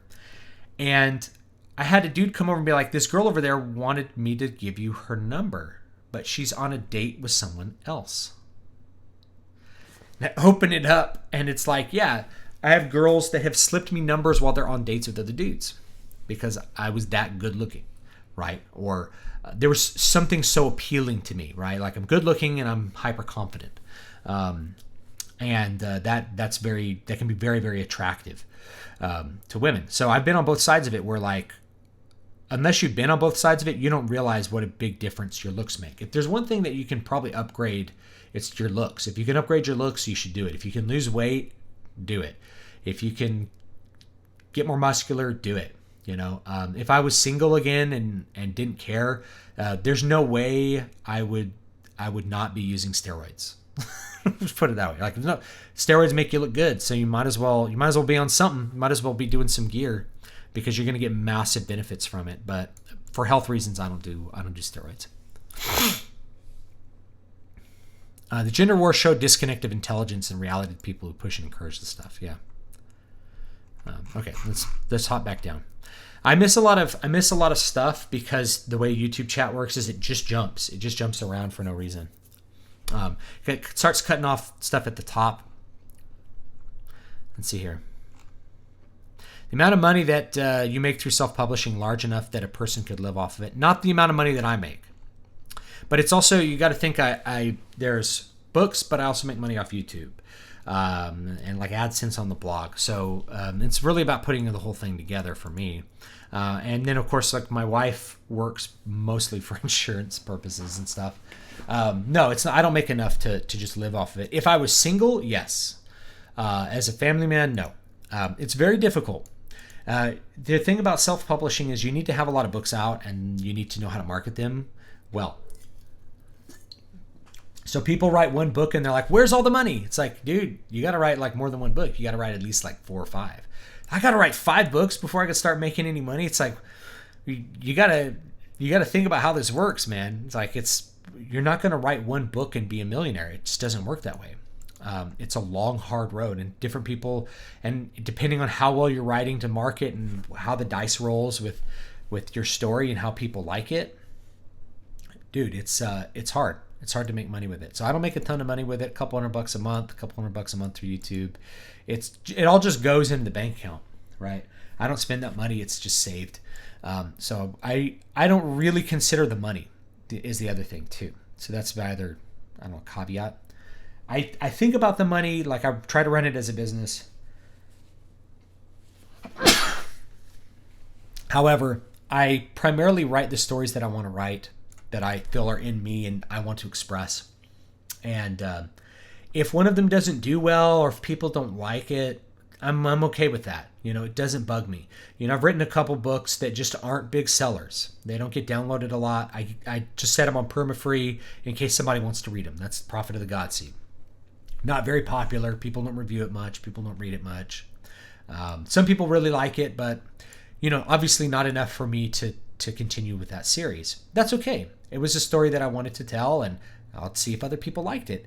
And that's another thing you have to consider, is that sometimes you write a story and it's just people aren't interested in it. You think you really nailed everything that needs to be nailed, and it's just, it doesn't hit people. It's not it's not the right combination of originality and tropes to get people interested. That's just reality. You don't knock it out of the park every time. Sometimes, some of my books do really well. Like Muramasa continues to sell pretty well, but it's kind of niche. It's samurai fiction. I actually sell more copies of the Needle Ash stuff, but I have to actually run ads on that. So there you go. Many raids require multiple tanks. We often needed 5 for Vale, for example. Yeah, you often needed multiple tanks for fights in Vanilla WoW. And I think 4 Horsemen famously required 8 tanks. Damn. Let's see here. What were you saying about having one chapter completed and thinking about how you're not good enough to write a book? Sounds a lot like my inner thoughts when I was in my early 20s. It was me too. I wrote a book and was like, I'm not good enough. What do you think of Slavoj Zizek?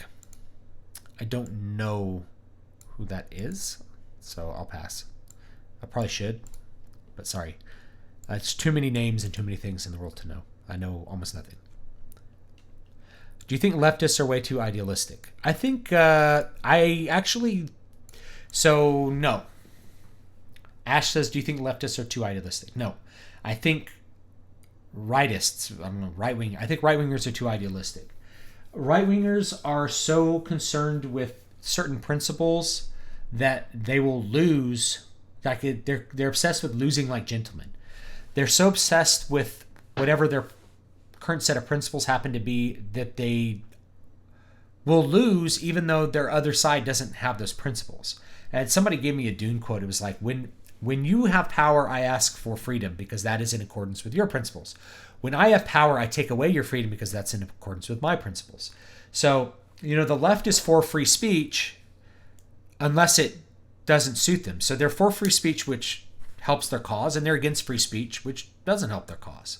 That's totally in accordance with their values, right? Whereas the right is like, we're for free speech always. And it's like, well, you're not doing anything you are getting silenced while your opponent can say whatever they want.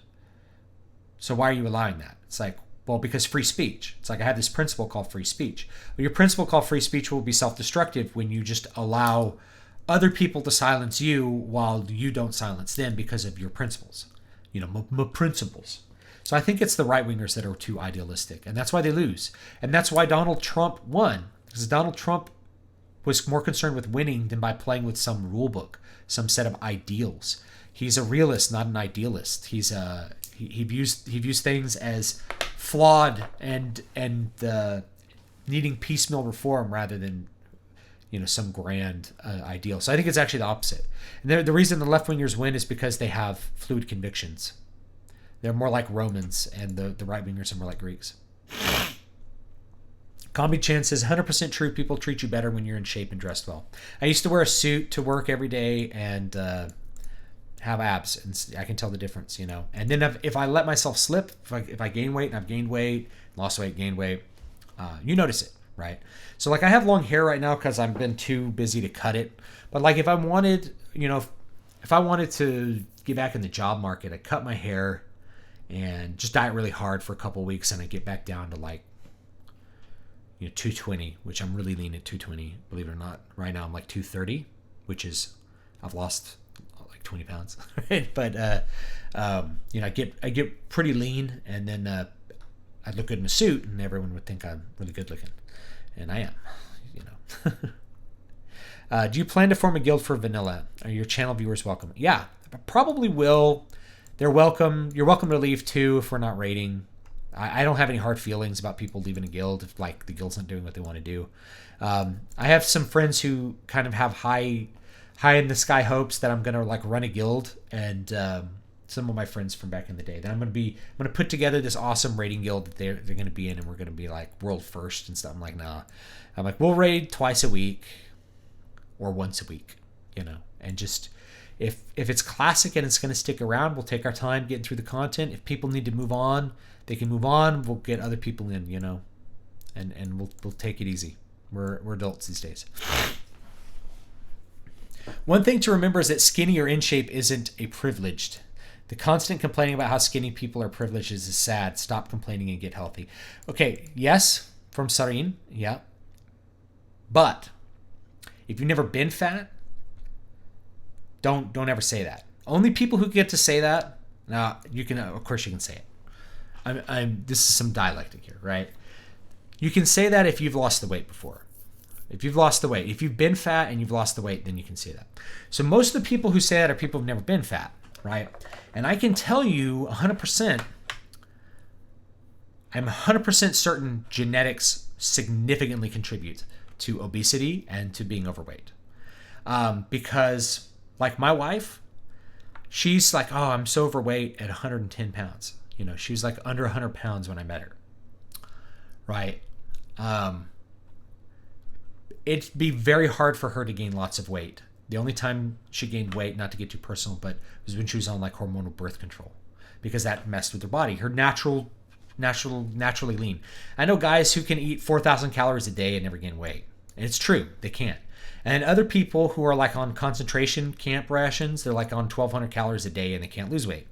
So I am convinced that there is a significant genetic factor. If you were to look at my entire family on my dad's side, they're all really, really overweight or obese. Every single one of them. With the exception of my cousin, who is for some reason like incredibly skinny.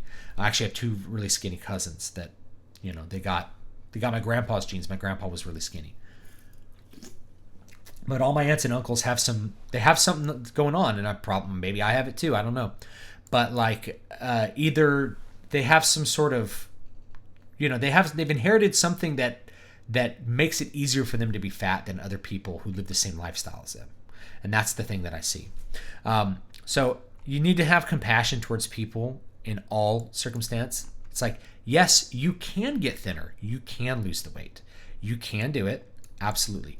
Now, beauty is a privilege. Beauty is straight up a privilege. Beauty is something that, I'm talking like symmetrical, proper proportioned face. A beautiful woman is more than being skinny. It is. It's way more than being skinny. And it comes with a significant boost in everything that you will not be aware of if you are not paying attention to it and if you've never been on both sides. As a woman, women can tell you about the times that they don't wear makeup and people treat them differently because they don't look as good, But for people who are truly beautiful, they're not aware of it. That's the other thing I gathered as well. How does one market, from Hardwick, moving on, how does one market one's own book if one is using a pen name for anonymity purposes? You have to create accounts that will market it. So if your pen name is Joseph Harborough, you do Joseph Harborough author as a Facebook profile and use that to boost your posts and advertise on Facebook, and you just use that pen name so it goes across, or you just are open that it's one of your pen names. If I had a pen name that was for a different genre, I might just be open with it, right?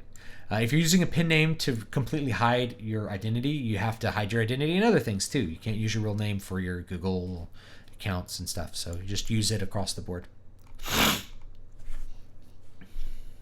Let's see here. The right were the same when they had the power. Don't you dare cut that glorious mane. Gosh dang it, my question is right above Bob's last one. YouTube, why? I'm sorry I didn't see it, Terrapar. I didn't see it. I'm very sorry. Scrolling back up, but I still don't see it. Oh. The real issue, that's the last one I saw. Okay. If you're named the guild World First, you'll be World First on Vanilla forever. There you go. I was thinking of naming it like Entrepreneur or something like that. Or Antifragile. Or Rationalist, something like that. What do you think of an English style of writing that existed in the 18th century, which was overly flowery and formal compared to the style of writing we have? It's cumbersome to read. I've read plenty of stuff from the 18th century. All the way through the 19th century, a lot of times books were written to be longer because they provided more value. You bought a book for £1 and it came in 3 volumes. That's a lot of reading. It's a lot of enjoyment you get out of that. And so people read well, and so you wrote with flowery writing. I prefer a more condensed narrative, but that's just me. I think now we've gone back to really decompressed writing where books are like 1,000 pages long and have less plot than a Michael Moorcock 100-page novel does. That's kind of where we've gone back to, and it's kind of annoying. I get very bored by a lot of modern fantasy books because they spend too much time talking about nothing. Jared says, I've been skinny my whole life and it's not that fun. It's been hard for me at various times to keep my weight, to be at a healthy weight. Yeah, some people just stay skinny, or you're a hard gainer, right? So I've known dudes, it's like they're never going to be more than like 145 pounds. Like they go to the gym, they're eating like, like, man, I'm eating 8 chicken breasts a day, 3,000 calories, I'm lifting weights, and it's like, I do that for a whole year and I put on 3 pounds. Hard gainers is a real thing, man. Everybody's body's different. That's the thing. And so you got to figure out how to be healthy with your body. So if you're overweight, you got to figure out that diet. For me, I eat the same thing every day because then I know exactly how many calories it is, and I only eat in certain hours. So I don't eat breakfast. So that's impossible for me to like just blow out my diet. And that was what I used to get really thin. I got under 200 pounds at one point, which for me, that's depleted, dude. Under 200 pounds, I am freaking skinny under 200 pounds. My usual weight, like if I'm normally lean, it's like 210, 215, which for some people, that's incredibly heavy. It's like, I'm really big. I'm just a big dude. If you met my dad, you'd be surprised that you wouldn't be surprised that I can look thin at like 215 because he looked thin at like 270. I agree with a lot of genetic stuff with people who have high and low metabolism. I'm speaking people who want that self-playing guitar. Yeah, they have I get what you mean, Serene. Yeah, you're right, but I just want to point out that like a lot of times we don't have any compassion for people who are overweight, and in a lot of cases, and think of there's a popular YouTuber named Boogie2998. He had like surgery, geriatric surgery gastric surgery to lose weight, and he looks a lot better now. It's like, oh, dude, he just didn't have it to like diet. It's like when you're 500 pounds, man, it's really hard. You can't exercise. You're too fat to exercise. All you can do is diet. And if you're an abused kid and you're gonna your default is gonna be whatever you're raised to do. So if you were raised to eat crappy food, that's what you're gonna do as an adult. It's really hard to reset your taste buds and your eating habits. It can totally be done. It's just hard. So I have a lot of compassion for people that have to go through very extreme things in order to lose weight. And a lot of times it transforms them. They come out a lot better on the other side. He also got new teeth. He looks way better. It's like, it's incredible how much better he looks. All right, other questions. Let's see if I can finish this up. I didn't realize how late it is. Let's see here. Have you heard of that pseudo-sympathetic idea of obesity inheritance where the grandchildren of those raised without much food malnutrition are more likely to get obese? I haven't heard of that, but it sounds interesting because, my grandparents were raised in the Great Depression. It sounds like, it's kind of an epigenetic thing. I don't know. Like, we don't understand heredity very well. So it could be anything. I just know that like some people it's hard to gain weight and other people it's really easy. It totally varies by person. It doesn't mean that you should eat nothing but like cheeseburgers if you're skinny. You could still have a heart attack when you're skinny. I've known several skinny people who ended up with heart attacks because your heart can still be like choked and congested and you could still have arteriosclerosis or whatever and not have a bunch of body fat. Samurai Pawn. In researching and writing Muramasa, this book, did you watch any Japanese samurai films? Chambara, Jidai Geki films? Yes. Not when I was researching it, but a long time ago. I used to like watching old, Japanese samurai films.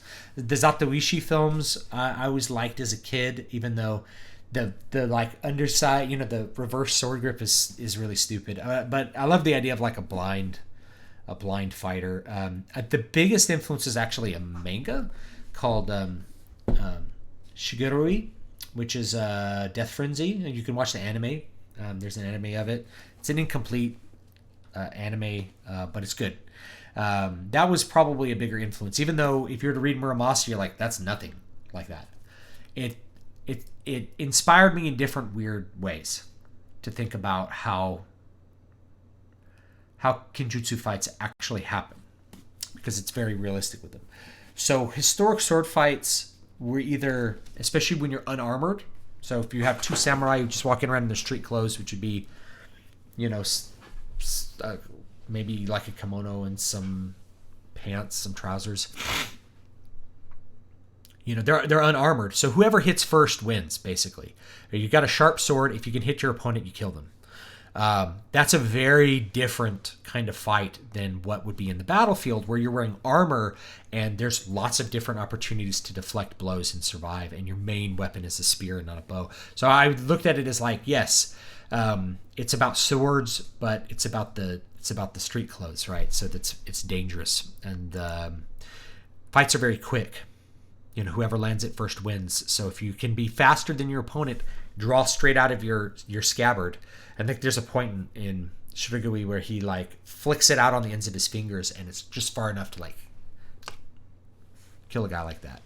It's like, that's it. It's the secret technique. His hands were too cold to grip the sword, so he like gripped it on the ends of his fingers like that, and it's like, and it was like stuck in the fingers and went out, got the guy, and it was a really cool scene.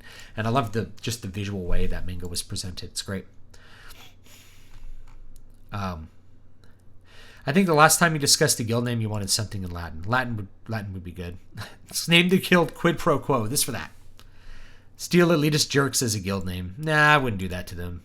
I don't even know if EJ. I don't think EJ is a thing anymore. What are easy ways to show as a writer that certain themes in a story was intentional? I don't know. You can have characters express them directly. You can have characters say dialogue that's very intentional that way. You can do that. That might be too obvious. I don't know. Is weight gain genetic so much as it's also dietary conditioning? That's a good point from Tadapar. I have a hard time believing some of my inability to lose my gut is because I'm conditioned to run so heavily on carbs. It could be. Like, I don't really know. I'm not a dietitian. I just know that for me, through trial and error, I've figured out ways that I can not get fat or lose weight, having lost a lot of weight before. So I'd probably say like my initial weight loss was somewhere in the area of like 80 to 100 pounds, which is a lot, and so I can do that. But for me to say, look at someone who's 500 pounds back, you need to lose 300 pounds. That's going to literally take them years. Wow. That's hard. Healthy weight loss, I'm told, is like 1 to 2 pounds a week. So if you've got to lose 300 pounds, that's 6 years. Up to 6 years of work. Only way to lose weight is caloric deficit, or to have it sucked out of your gut. Liposuction, baby. The question is, what's the best way for the individual to get in a caloric deficit? Or you could cut your arm off. That gets rid of some weight too. But yeah, I know what you mean. There was a time I had six-pack abs, and those days are long gone. If you've ever had six-pack abs, or you've ever written a book, you're ahead of most people. Most people never have abs, and they never write a book. So if you've managed to achieve either of those, you're doing pretty good. Most people never get them. I go to the beach, there's like nobody has abs, There's like one dude who has abs. It's like abs are rare. And it's your body, especially if you're European, this is maybe too racist here. If you're European, your body wants to hold on to a little more fat around your midsection. Not too heavy though, probably your build, maybe around 200, 210 pounds. One thing for me, this is just me, is like there's two layers of fat. There's a layer of fat on top of your abs and one underneath your abs. One underneath your abs is harder to lose. So like the abs are visible, but you get kind of trash can abs at first, where they're kind of like a turtle shell, like the bodybuilders with like the bubble gut. Bubble gut happens before you diet all the way down. Get rid of that there's like a layer between your abs and your organs.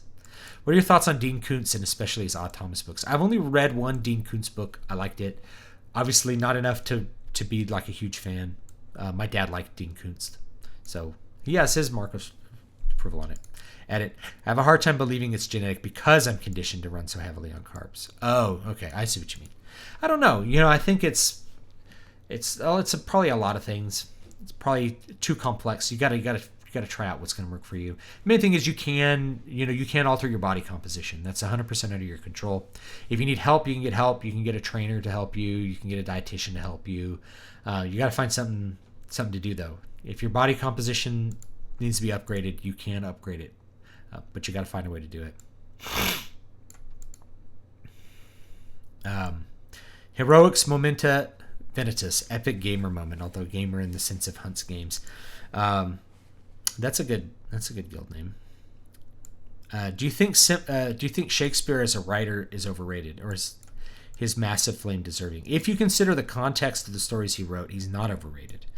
You might think he's overrated comparing him to modern writers, but you have to think about what he was writing and what was surrounding what he was writing, which was, it was incredible what he wrote considering the level of at what level drama was at in the Renaissance, which was it hadn't really developed the way that we're used to. It's the same thing like, Claudio Monteverdi is not overrated. He's not, right? People who think he's overrated, it's like you can't tell the dude who developed opera that he's overrated. You have to compare him to what's there. And even if you compare it to stuff that came after, it's still better than most things. Who do we study after Shakespeare? It's like this big spike of really good stories that have stood the test of time.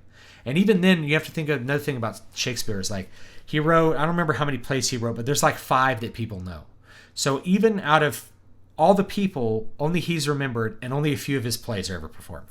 That's Shakespeare, right? That's that black swan thing. It gets more and more concentrated. It's more and more fractal, where 90% of all Shakespeare plays ever performed are Romeo and Juliet, and it's one play out of all the plays he did, out of one playwright, out of all the playwrights at the time. So it's really crazy that we remember any of them at all. Ludos Collegium. Talking body weight and build, how tall are you? I'm 6 foot 1 inch. Depending on what time of day. I'm taller in the morning than I am at night. So I'm 6 foot 1 inch. I swear to God, R.R. Martin mentioned in an interview somehow he wrote during college was better than Shakespeare, maybe tongue-in-cheek. But it made me lose respect for him. Maybe I should give Martin books a chance. He's a good writer. I mean, his prose is very good. The thing is, it's not hard to write something that is more effective than Shakespeare for a modern audience. Better, though, is difficult to say, considering he wrote in a pre-modern dialect that a modern person may not understand as much. Although it is modern English, it uses idioms that are unfamiliar. There's lots of things that Shakespeare has going against him with the changing of the times. It's easy to think that you can write something better than Shakespeare. But if you get down to the deep story elements that are there, it's hard to write something that's as original as Shakespeare and better than him. You're standing on his shoulders, among others. I respect Shakespeare, though I'm not a huge fan of his works. I'm more of a fan of Edgar Allan Poe. And again, I like Poe's dark and macabre writing style. I like Edgar Allan Poe a lot. There's a lot of things I like. For the most part, English literature classes in high school and college, it's about reading stuff other people think is important, not things that you enjoy. And if you don't enjoy Shakespeare, you don't have to spend any time reading them. That's your option. And I've probably read everything Shakespeare's written, and a lot of it is boring and dull. Not in an absolute sense, but to me. And so I don't spend a lot of time rereading it, do I? All right. So this is probably going to have to be it. I've been on here for 2.5 hours. I lost track of time. So thanks so much for watching. Don't forget to like, comment, and subscribe. Newest book is Crown of Sight. It's out now. I will do some more WoW content as we go, and of course more Twilight content. I'm just joking on Twitter. The only Shakespeare I really like is Macbeth and Julius Caesar. Most ironically, he has killed me, father. We couldn't help but laugh at that line from Macbeth. Yeah, anyway, I will leave it with that. Thanks so much, and I'll see you guys next time.